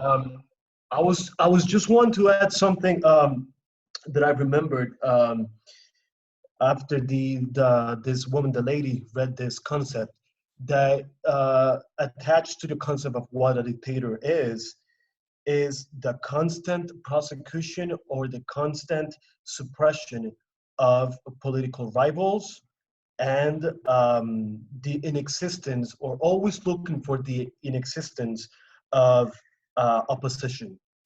This is key to understand what a dictator is. Okay, Andres, I think that's an important addition, because if we take the base definition, which is anybody that has total control over the country, then technically, according to that definition, the Queen of England is potentially a dictator. So I think you're making an important addition there.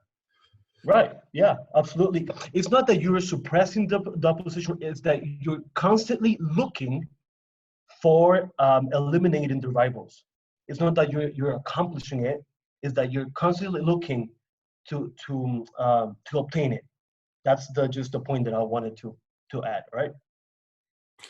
You're constantly looking to obtain what exactly?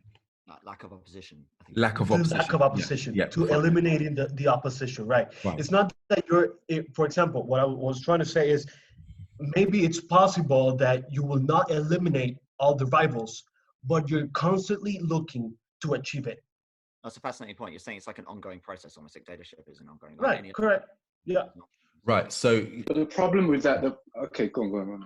I want to come in after you. No, go on, Siriab, go on. Yeah, the problem with that is, of course, you are within a framework which is not applicable to the Islamic socialism or the kind of Gaddafi ideology.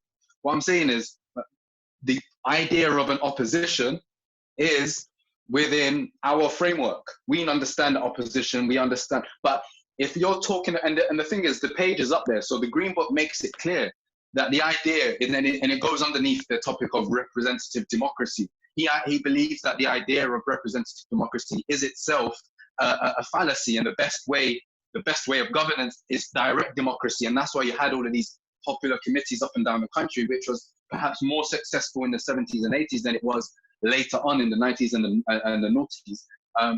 Nevertheless, the point is, and this is a very key point I want everyone to engage with, when Gaddafi came into power in a bloodless coup, right, obviously taking King Idris out of the equation, I'm saying that for better or worse, he then handed over power to the people. And that was, as I say, in the 70s and 80s, that was in the form of popular committees, national committees, regional committees, and there was direct participatory democracy.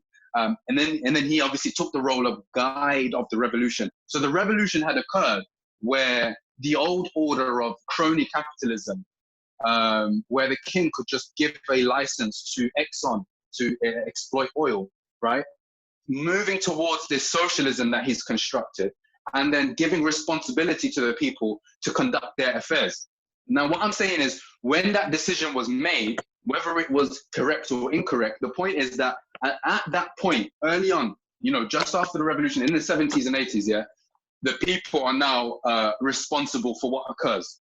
If he's taken a step back and ostensibly given power to the people in a direct participatory democracy and left them to their own devices, it's very parochial, it's very kind of parental to then assume that, the mistakes or any failures are down to the guide of the revolution, even though he has no kind of office. He doesn't have an office in this.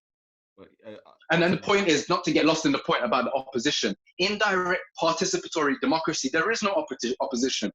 People aren't represented to have one team being played off of the other.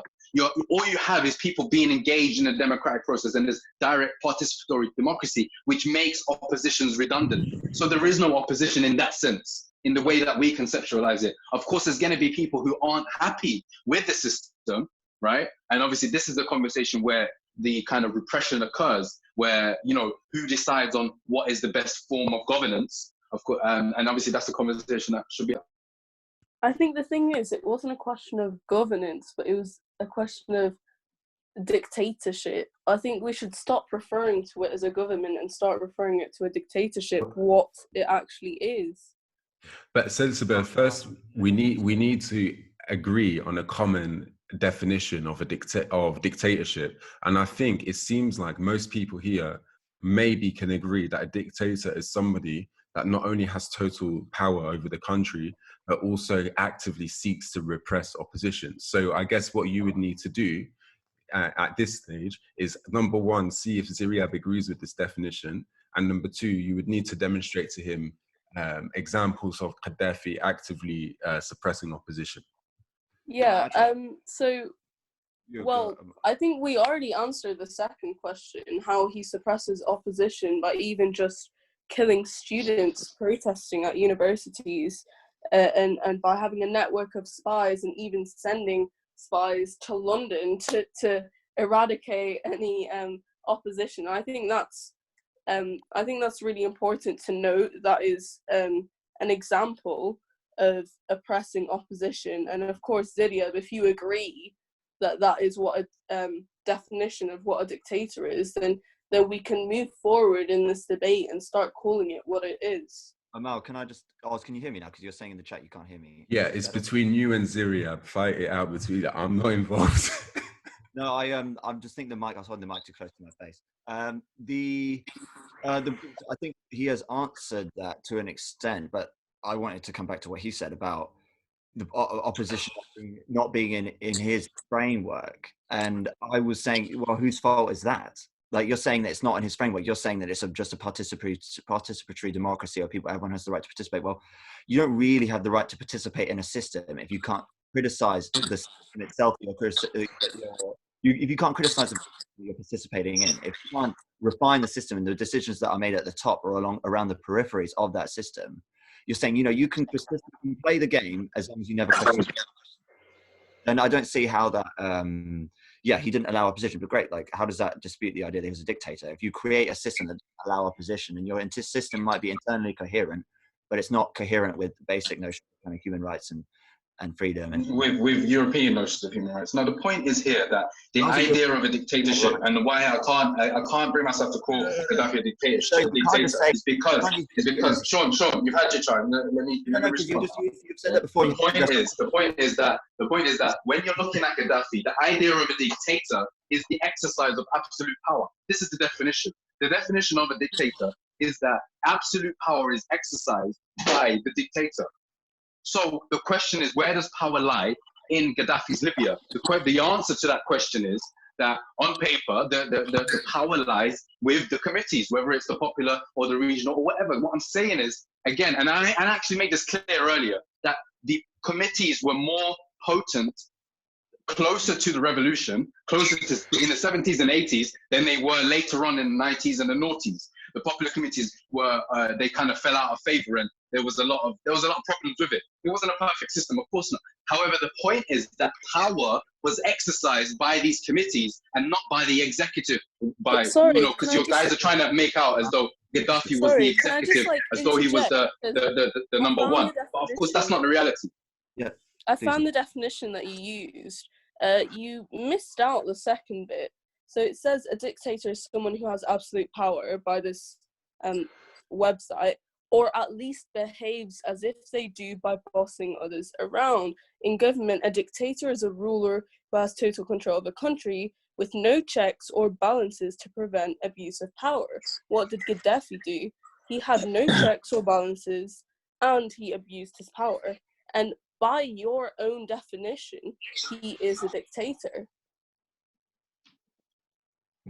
I think you thought that was a gotcha moment, but it really isn't. The point is the definition of a dictator, yeah, is that he exercises absolute power. That's what I'm trying to say. What I'm trying to say is that clearly, even if Gaddafi made certain decisions, guys, calm down a sec. Let me just make a point. Look, even if Gaddafi was exercising certain, let's say for argument's sake, Gaddafi was doing international policy, yeah. It was his exclusive decision to kind of support liberation movements across the world. Okay, that would be an example of power, of absolute power being exercised by a dictator. Now, what I'm saying to you is that absolute power in the Jamhuriya on paper wasn't with Gaddafi. It wasn't with the brother leader, the guide, whatever you want to call it. It wasn't with him. It wasn't with Saif al-Islam. It wasn't with Mutasib. These people were given positions, privileged positions, of course, and that is perhaps reflective of that kind of tribalism or cronyism that kind of creeped into the system. However, power in the Jamhuriya lied with the people. It didn't lie with one person. That's the point I'm making. So he cannot be a dictator by definition. He can be though, because you're not accepting the point. You had quite, if you don't mind me saying so, quite an intellectually lazy response when I pointed out the limitations of this system that you're pointing out, that it was in my European standpoint. Do you agree with the notion or not? Don't just say, oh, it's European and therefore poo-poo it.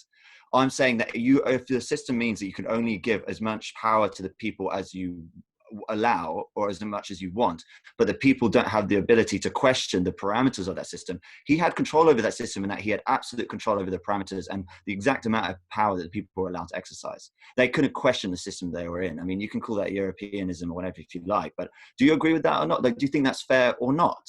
Do you think that's the issue here is that we're talking about consistency. So if a state decides to embark upon an experiment of socialism, then that is their prerogative. The point is, in terms of international relations, it's not upon any other country to have a say in regards to what occurs in a sovereign nation.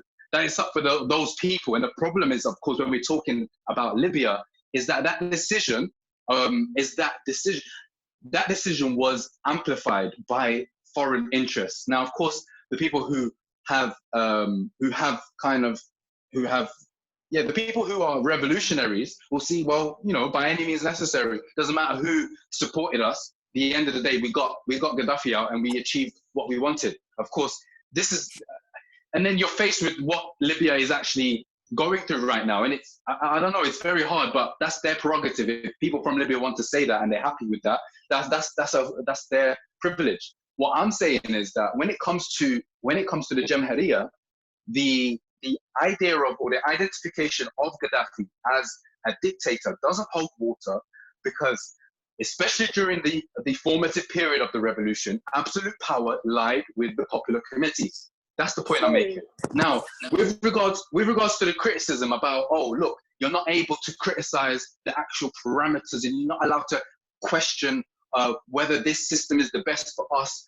Okay, so then the point is, let's flesh that out. Okay, so you're in 1970s Libya and you're living in a revolutionary time where the oil industries have been let's just use that as an example. The oil industries have been nationalized, and you say, well, I believe that the oil sector in our economy should be subject to the free market. It should be subject to international conglomerates of, these petrochemical companies, and they should come in and we should have a free market, free hand, and all of that. The point is that, as an example, is detrimental to the nation. That kind of discourse in a nation which has just come out of colonization is detrimental to the nation as a whole. It's beneficial to certain interests, but it's not beneficial to the nation as a whole. So the point is, those only people who question the system were the people who had interest in furthering international involvement in the country. And you make that implied that earlier as well when you said that. I think the point about reform. You're ignoring the point about reform, and I don't see the need to kind of present me as some type of person who's saying Gaddafi's ideology was pristine and perfect, because it's not, and it wasn't, and there was many flaws and faults with it. That doesn't take away from the kind of the principled point of national self-determination, the principled point of national, when it comes to self-determination in all sectors, right? I think that as a principled point is something that is central to the revolution. So as in his role as guide of the revolution, setting those parameters is not the exercise of absolute power. Setting parameters which state that you cannot be an organ for foreign interests in the country is not absolute power. It's the setting up of parameters in his role as the guide, for example. What I'm saying is that's distinct from the exercise of absolute power, which is the definition of a dictator. Not necessarily. You're saying he set some parameters in place which were democratic in the sense they protected the interests of the people and they prevented international theft of the country's resources. But do you believe then that the only parameters that he set in place were of that kind of nature and none were designed to kind of protect the one setting those parameters, i.e. him or his allies? Like I'm seeing, just reading through the comments now, and from a lot of people, I mean, I'm not going to repeat the same stuff we were talking about earlier in terms of him shooting students and hanging people, but you know, the Amazigh and others who had a distinct culture within or outside of Libya, whatever, you know, I don't think you can, this notion holds water that everything he did was, on the one hand you say his system wasn't pristine, but on the other hand you say the parameters that he did set were overwhelmingly or entirely designed to just prevent foreign imperialists getting in. Sean, principled point of self-determination. I made it easy for you. What's his name? Oh wow, thank you. Excuse me. I just wanted to ask why so first of all, your arguments have been totally focused on the economic, and I think the idea when we're trying to speak about like the fact that it was a dictatorship, there's a total disconnect between the human rights violations. I think Said Sabil mentioned like a few minutes ago about how he would pick out girls out of schools, so on and so on, and it didn't even stop there. There have been numerous human rights violations. So that's where I think the big disconnect begins between our arguments and your stance, because when you talk about the Jamahiriya being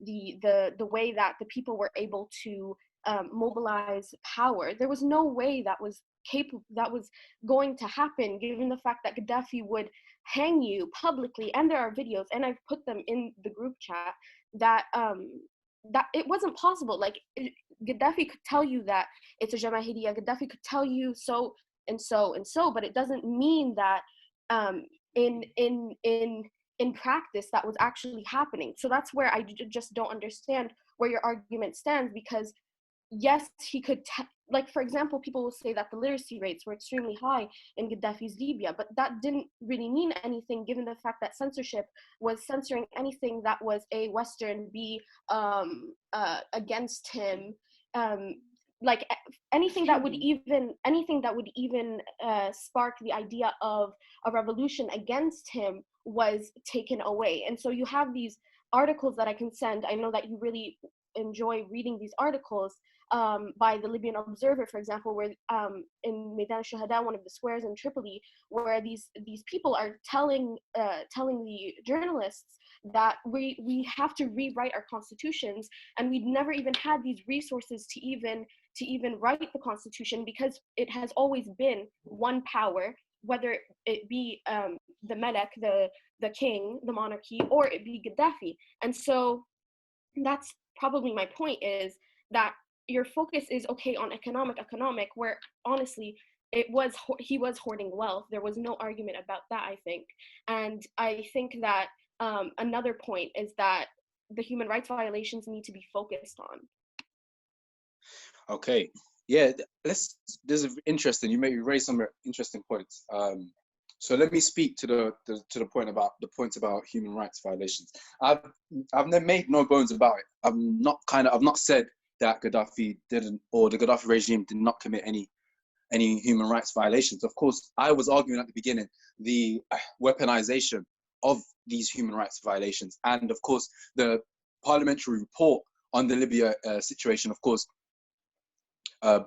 bears out this truth that the propaganda campaign against Gaddafi, which painted him out as, to the extent of giving Viagra to Africans and who would then come in and commit atrocities, to the extent of saying, you know, he was killing people indiscriminately. All of this, at least as far as the Libyan civil war is concerned, or the NATO aggression against Libya, was proven to be false. That wartime propaganda didn't happen. Now, that isn't to disregard other violations that have occurred.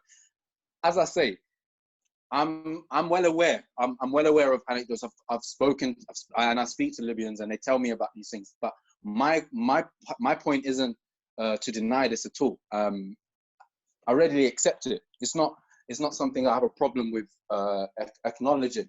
Of course, as I said, my point, what initially I think it's got lost in this conversation, was the weaponization of these violations. So yeah.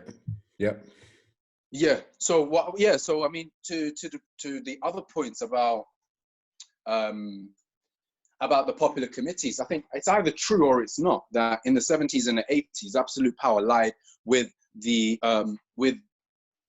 popular committees, and it is true on paper. And this is the point that I think he was making, that, oh, okay, it's true, but that's just on paper. In reality, Gaddafi exercised power. Now, it's very difficult to falsify that. What can I do to say, oh, well, no, he didn't?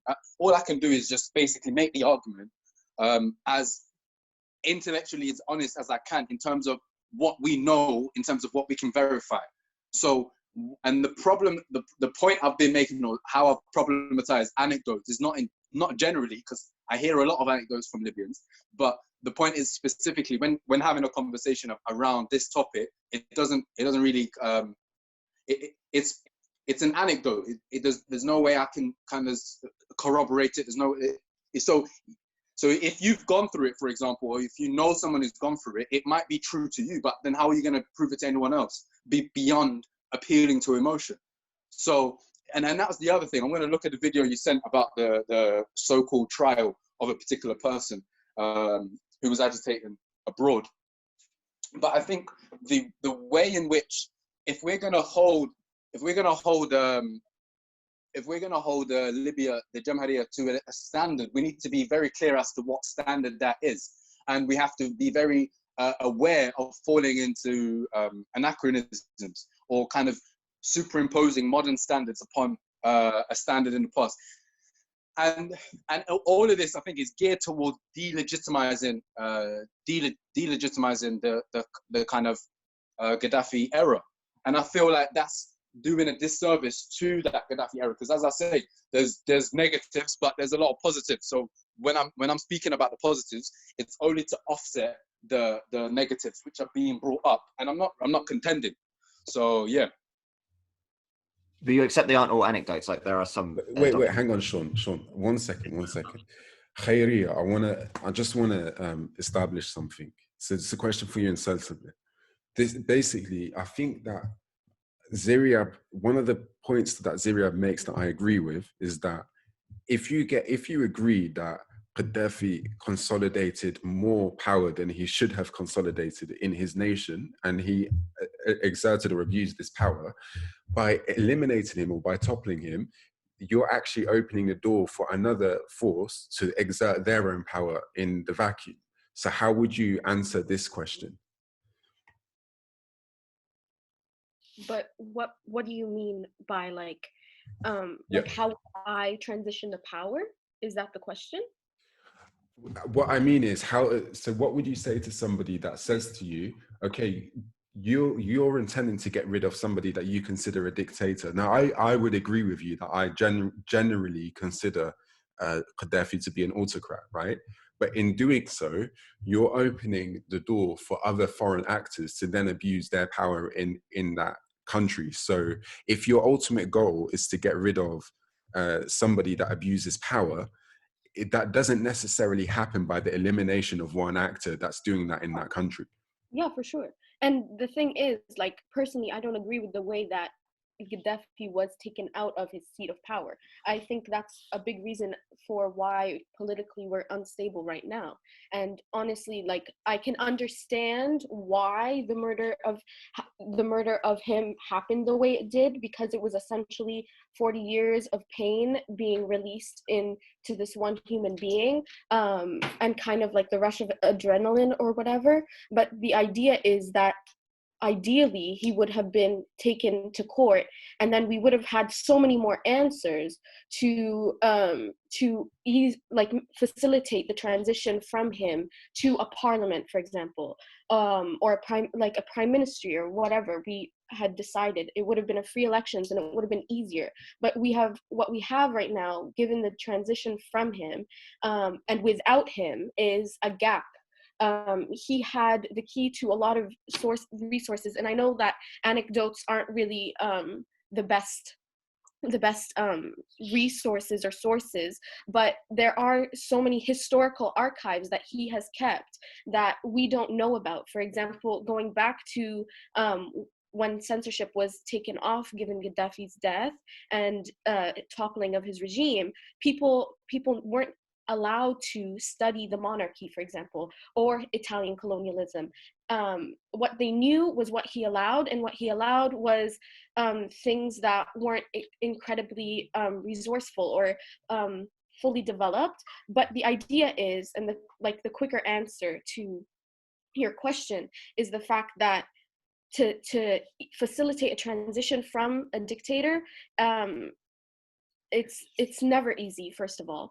Second of all, he's a case study that makes it even harder because of the censorship, etc.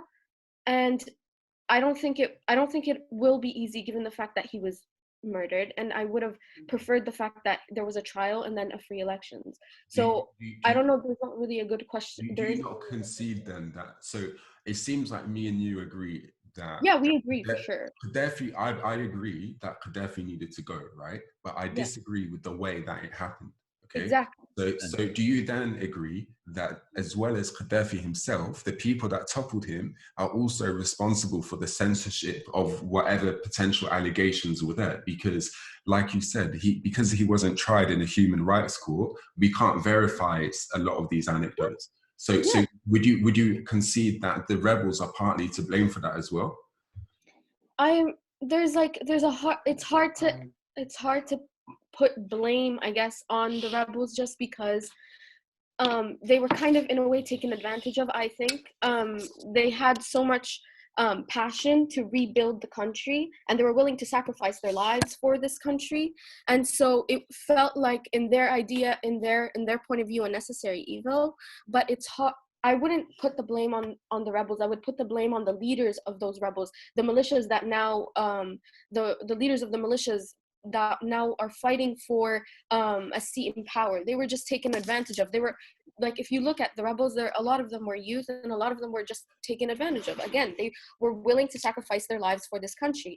But I concede in the fact that the blame goes into the fact that you go from a one power that Gaddafi basically had all of the power, and then you topple him, and then everyone wants a seat, essentially. Everyone now wants a taste of this newfound glory. And it seems like, I personally believe that everyone said, we want freedom, we will not surrender, we get the freedom or we die. And I think people took advantage of that. I think people said, okay, let them die for this freedom that they think they're getting, but what they're really getting is another dictatorship, because I want to be the next Gaddafi, to be honest. And again, that blame goes into, sometimes I feel like the reason why it is the way it is because Gaddafi essentially taught the Libyan people that this is the only way of government that we will know, and this is the best way we can do it. So you connect the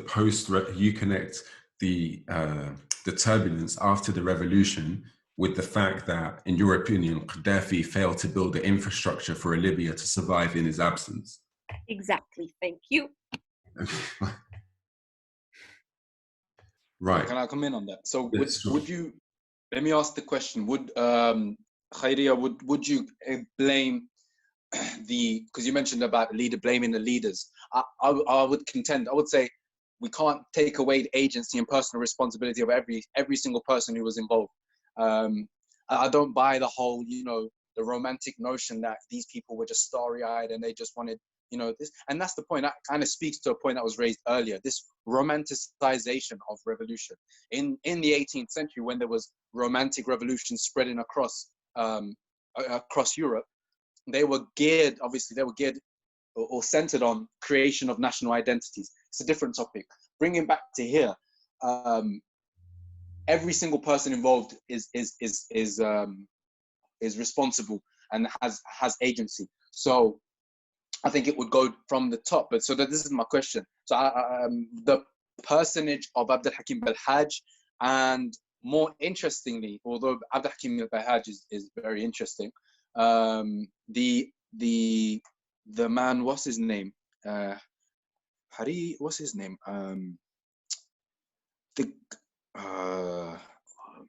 He's Irish. He's Irish Libyan. I don't know if anyone remembers his name. What was his name? He was leader of. So Abdul Hakim Belhaj was leader of the Tripoli Brigade, and then what's this guy's name?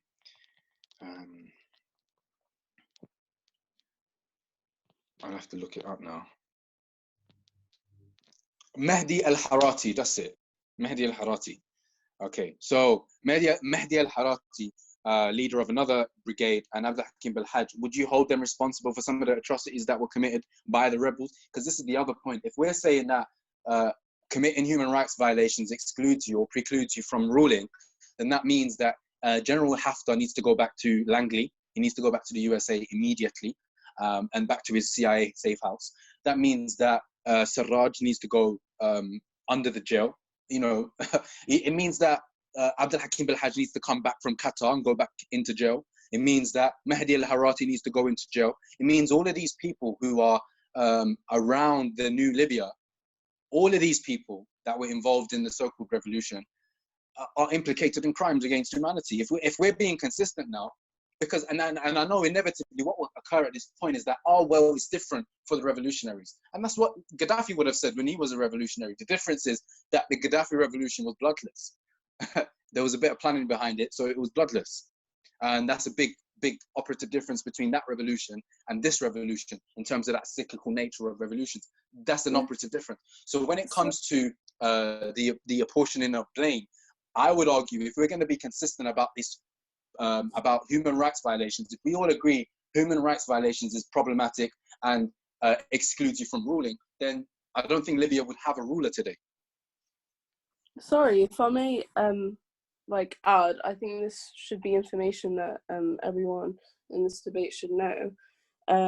But when the revolution happened, the UN implemented this thing called R2P, Responsibility to Protect. I think that's what it stands for. And this is just general facts. You can argue what you want with it, but when the UN implemented that, it was because Gaddafi was committing war crimes against the Libyans, against the Libyan citizens, and it was put in place to protect. But the thing is why it failed so miserably is that they simply couldn't. Well, of course, the UN is at fault, and obviously Gaddafi and that complicated things. But it led to sixfold the amount of fatalities in Libya, and I think that really needs to be considered. To think that because of Gaddafi's actions, of course, international, forces had to come in. Whether I agree with those or not, I don't agree with what happened in international intervention, but the fact that international intervention was needed to come into Libya to try and prevent Gaddafi from committing such horrendous war crimes on his people is completely atrocious and disgusting. And what that resulted is sixfold the amount of fatalities. And I think that that's something that many of Gaddafi's supporters fail to realize, is that Gaddafi kind of set off this chain of events that led to such, you know, such saddening events to occur, and to think that many people would still have their loved ones with them, it is quite a sad thought. So I think that's just something that people should be aware of the events that happened in Libya and in the revolution. Yeah. I don't know how many people are aware of this, but the people I mentioned, Abdul Hakim al-Hajj and Mahdi al-Harati, are notorious, especially Mahdi al-Harati. You can look him up and find out that his house was robbed in Ireland of tens of millions of dollars by some travelers in Ireland. And he complained to the Garda, to the police over there, and they were able to retrieve it for him because he had a clean bill of health. He told them where he got the money from, and he said it was the CIA.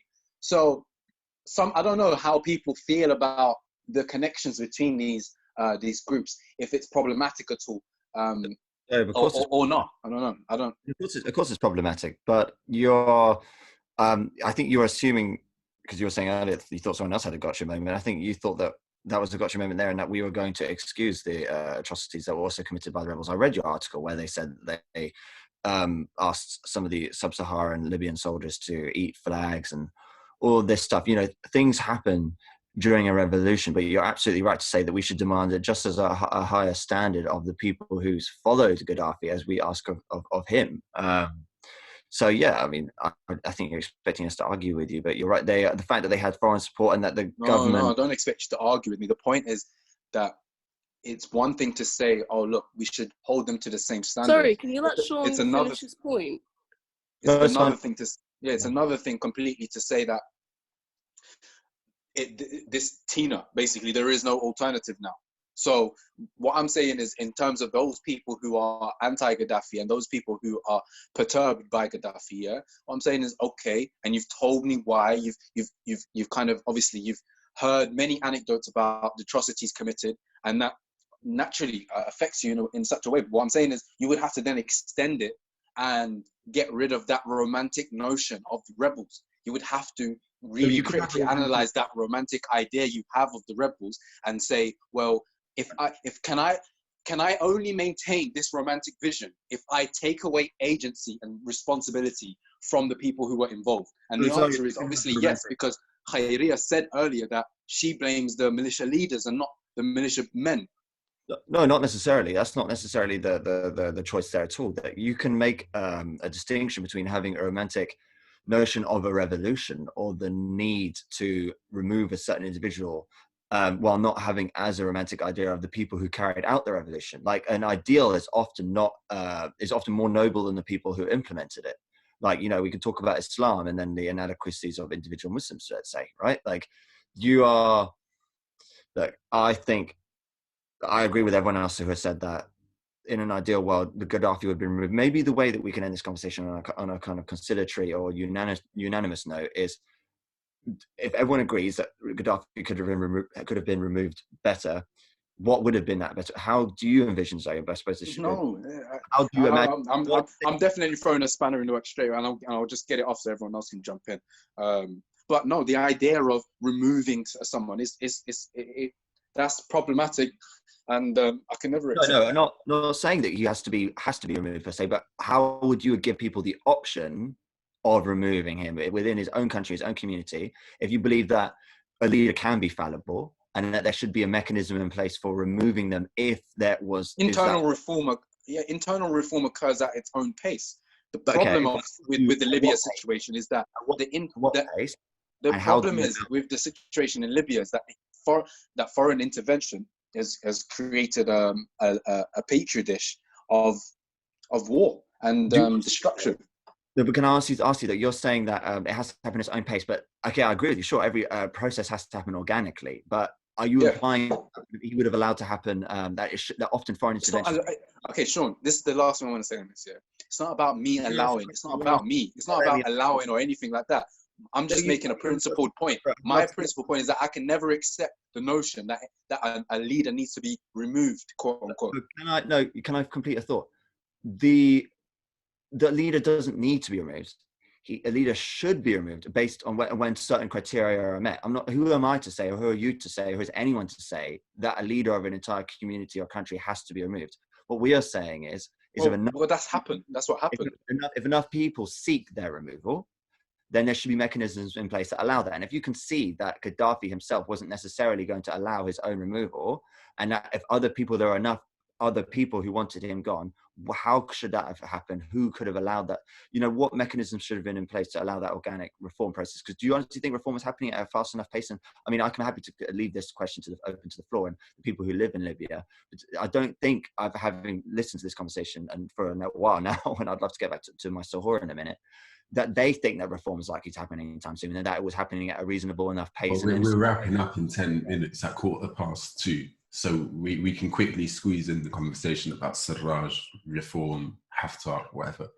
Yeah, does anyone want to answer that point then of why do they think reform wasn't happening quickly enough? And do they imagine a situation where if Gaddafi had stayed in power that they could have made reform happen without removing it? It could have happened with Saif and Islam, but the problem is that there was, look, a lot of you guys are going to lambaste me for this in the chat, but I actually liked Saif al-Islam. I actually liked him. I thought, okay, yeah, there's certain accusations against him. On the whole, I think he would have been positive for Libya, and I think he would have transitioned Libya into a democratic leadership afterwards. I couldn't see him retaining his power position after coming in. That's just my opinion, though.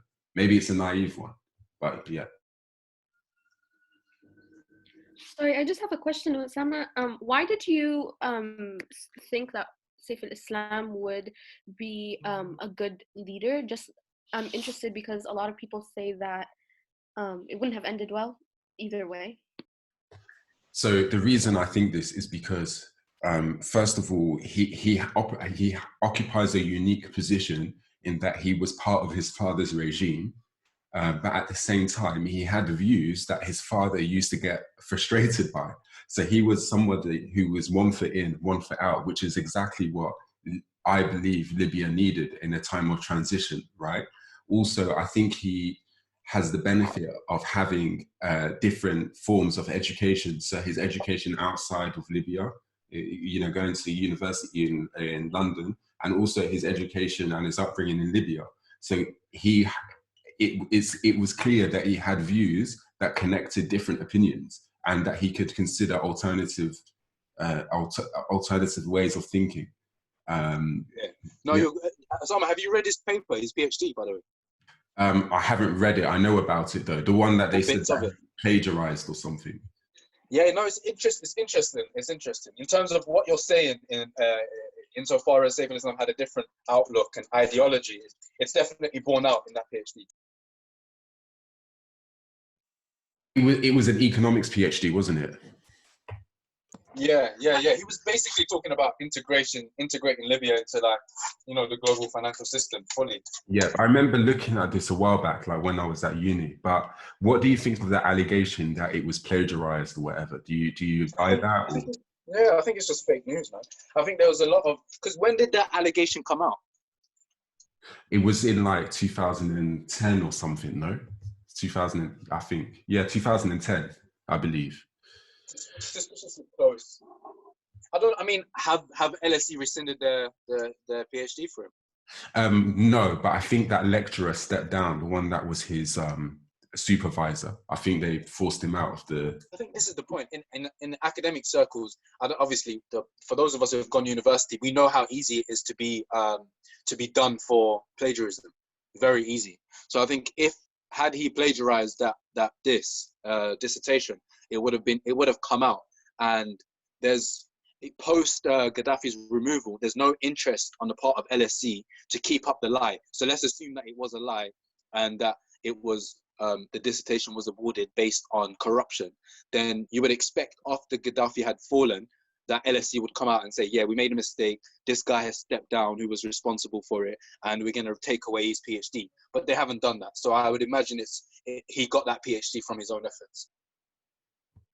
Yeah, I see that. I completely see that. And, there was a call for an example. So I think it was Heneen was asking for an example in the chat. So the PhD was called The Role of Civil Society in the Democratization of Global Governance Institutions.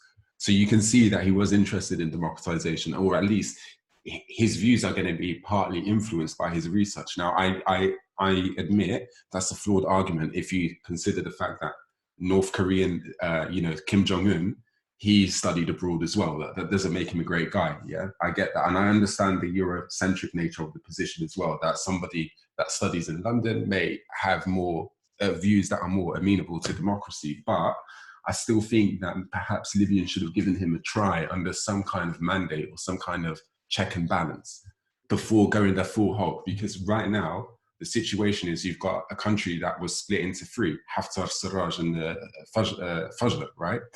And Sarraj, as far as I'm concerned, is somebody that was implemented by the United Nations and is completely riding the interests of people that Libyans fought to kick out the country. You know, when he arrived in ships with Italian politicians, this is something that Omar Mukhtar fought like tooth and nail to stop. And Sarraj was bringing this kind of interference back in the country, albeit in a soft way. So I don't think the situation right now in Libya is any better than perhaps giving Saif al-Islam a try under checks and balances. I think Jude wanted to come in, but if not, I'd like to say a couple of things as well. Yeah, anyone can come in, man. Yeah. Who's Jude from the chat? If you want to jump in at this point, go ahead. Otherwise, yeah. I think the fact that Gaddafi, Saif al-Islam, had his finger on the pulse when it comes to democratization, for me, is reflective of his outlook in terms of, like I said, he's got his finger on the pulse. He understood that this ideology aside, and this discussions about direct democracy or representative democracy, what are the shortcomings of representative democracy? How can it be hacked? And we can see how it's been hacked, in our context, or the direct democracy. What I'm saying is, all of that aside, he realized that people, Libyans themselves, they wanted democracy. That's the reality, or a democratization. He understood that, and it's just I think it's human nature in regards to however you style it. If people so maybe he was ahead of his time, but if people feel as though they are somehow at the behest of one man or a clan or whatever, yeah, and they don't have visual institutions that they can utilize, checks and balances like you mentioned, then they're gonna get angry, and that's what happened. So there was a lot of anger, boiling up for a long time. And someone like Saif al-Islam, he was reform orientated before it was fashionable. He had some tangible effects of that, like I said, releasing Abdul Belhaj from jail, or being instrumental in the reconciliation between the Libyan Islamic Fighting Group and the Libyan state, which was, we haven't said this in the whole conversation, but the Libyan Islamic Fighting Group was the main opposition. They even tried to topple the government at the behest of Britain in the 90s. Abdel Fattah Yunus and General Haftar were all involved prior to the Chad debacle. They were all involved in suppressing the Libyan Islamic Fighting Group in the 90s, and that's where Abu Salim prison camp even comes from. It's from the fallout of that kind of whole situation and scenario. So Zirib, how come you think? Because I missed a bit about Haftar. How come you think he's a snake? Like, what is it that he did? Oh, yeah. So the way he's come back very, very conveniently at an opportune time. He's basically, what I'm saying is he's a CIA man. We all know where he went after Chad. We all know who scuttled him out of Africa, and we all know that he was in Langley not too long ago before coming back to Libya. So yeah. Hey Ria, what do you think about this? About which part? About Haftar being a snake? I mean, about him being ex-CIA. Yeah, that's a fact. I mean, I know anecdotes again aren't very reliable, but my mother used to live in Virginia, and many of her friends knew him living in America. And there's also a bit of a cultural part about it due to the fact that he's a dual citizen. But if you go to, I was researching for my history paper once, and there's the Toyota War, and he also worked with Gaddafi. So honestly, I can't see our future leader being anyone that was loyal to Gaddafi previously, because obviously, as I've said before, the morals there are totally skewed. Personally, that's my opinion. So how would you? How do you? How do you? Haftar is very close to Saif in Islam, isn't it? I think so. Yeah. I think they're quite close. Yeah. No, didn't he? The last I heard, the last article I read was that he had a ransom for his head because he was competition for the seat of power. That was the last thing I saw, but I might be wrong. I'm not completely sure. Like, it's not confirmed. I need to look into that. But can I ask you, how do you think that Libya could consolidate unity with Warfella tribe and Beni Walid in the absence of Haftar? Honestly, I'm not sure about that one. I haven't read up that much about that, but actually I'm gonna write it down so I can do my research tonight, and maybe next week I'll come on to the Zoom meeting and I'll have information. Yeah, because there's some people that argue that Libya would end up splitting without anybody that from the green side in power in some level or other. And did you say it was the Warfella tribe and who else? Beni Walid, specifically the region of Beni Walid. Okay, the region. Okay, I'll look into that then. All right. So last question before we wrap up. I just wanted to know, Khairia, what your view is on Sarraj. I don't like him, to be straight up. I think so. Given like right now what I know of him, Sarraj has basically put in. He re-implemented the censorship laws that Gaddafi had. There's also a Gaddafi era law that has been re-implemented, which is only Arabic names can be given to Libyan children. So basically, all I see is the fact that it's being like it's a cyclical thing. It's being regenerated. Gaddafi's policies, etc. Moreover, he hasn't been very active in the fact that in mobilizing resources to fight Haftar. Personally, I find that a lot of, like, even when I read Libyan articles and even Libyan opinions, I find that a lot of them mock the fact that he's seen frequently abroad while a lot of the fighting is happening in Libya. And so I don't know how, I don't think he is honestly very proactive in the leadership. Sometimes I kind of question his intentions and why does he want the seat in power and what he wants to do with that seat in power. And so I don't think he's the best option, honestly, but he is the lesser of two evils okay. I see personally I see Haftar as the lesser of two, but yeah, we can talk about that next time. Ziriab, any quick comments on Sarraj? Yeah, I mean, no, you covered it earlier when you mentioned about the UN connection and and Italy being cozying up to Italy and whatnot. I think it should be said again. Maybe I don't know. Yeah, it should be said that Gaddafi. You know, even if you hate him, and you have to respect the fact that he went over to Libya, to Italy, and wore Omar Mukhtar very proudly. The picture of Omar Mukhtar captured by the Italians, he wore it very proudly when he met Silvio Berlusconi on his chest, and that was it was an iconic moment, you know, an iconic moment of the ex-colonized country coming back. Like, it's iconic, but yeah. Someone's saying, wait, I'm trying to wrap up because I know like we need to get started, but someone's saying, wait, Fatima, what's up?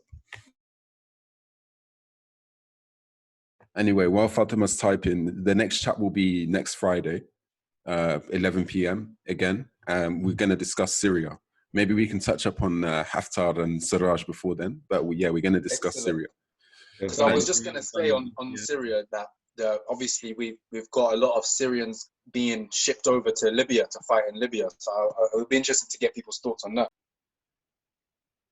Yeah, that would be interesting if all Libyans can come to this chat as well.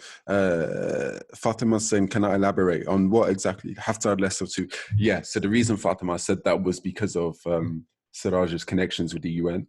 But now that I'm aware of Haftar's connections with the CIA, I guess I need to look at my position and perhaps revise it. So yeah.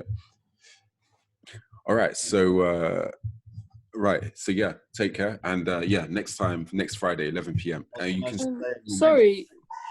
Sorry. Is the debate on Syria, but like what specifically? Well, I was thinking we should focus on Bashar al-Assad, like arguments for and against. What should happen in the Syria question? How should it be resolved? That kind of thing. Okay. But I'm conscious that people with Ziryab's leanings are outnumbered in this group. So hopefully we can try to get more alternative opinions to ours, because it's not helpful if we all agree, because we're not learning. Yeah, definitely. Sorry, I just wanted to make a point about Sarraj from before, to touch on it slightly before we wrap up. I don't know if anyone can hear me. Yeah, sorry. Yeah, we can hear you. Yeah, I wanted to discuss about how Sarraj is viewed, and I feel like he wasn't really proactive in really getting rid of Haftar, whether you like him or not, because of his discussions when he said that when Tarhuna was liberated, they said that there'll be no more discussions with Haftar anymore, no more negotiations. But he never said that before when Derna and the East was crying out for help. So I feel like he reinforced some notions from Gaddafi's period, when he was setting out the West against the East, and how Eastern blood was up for negotiation, but Western blood wasn't.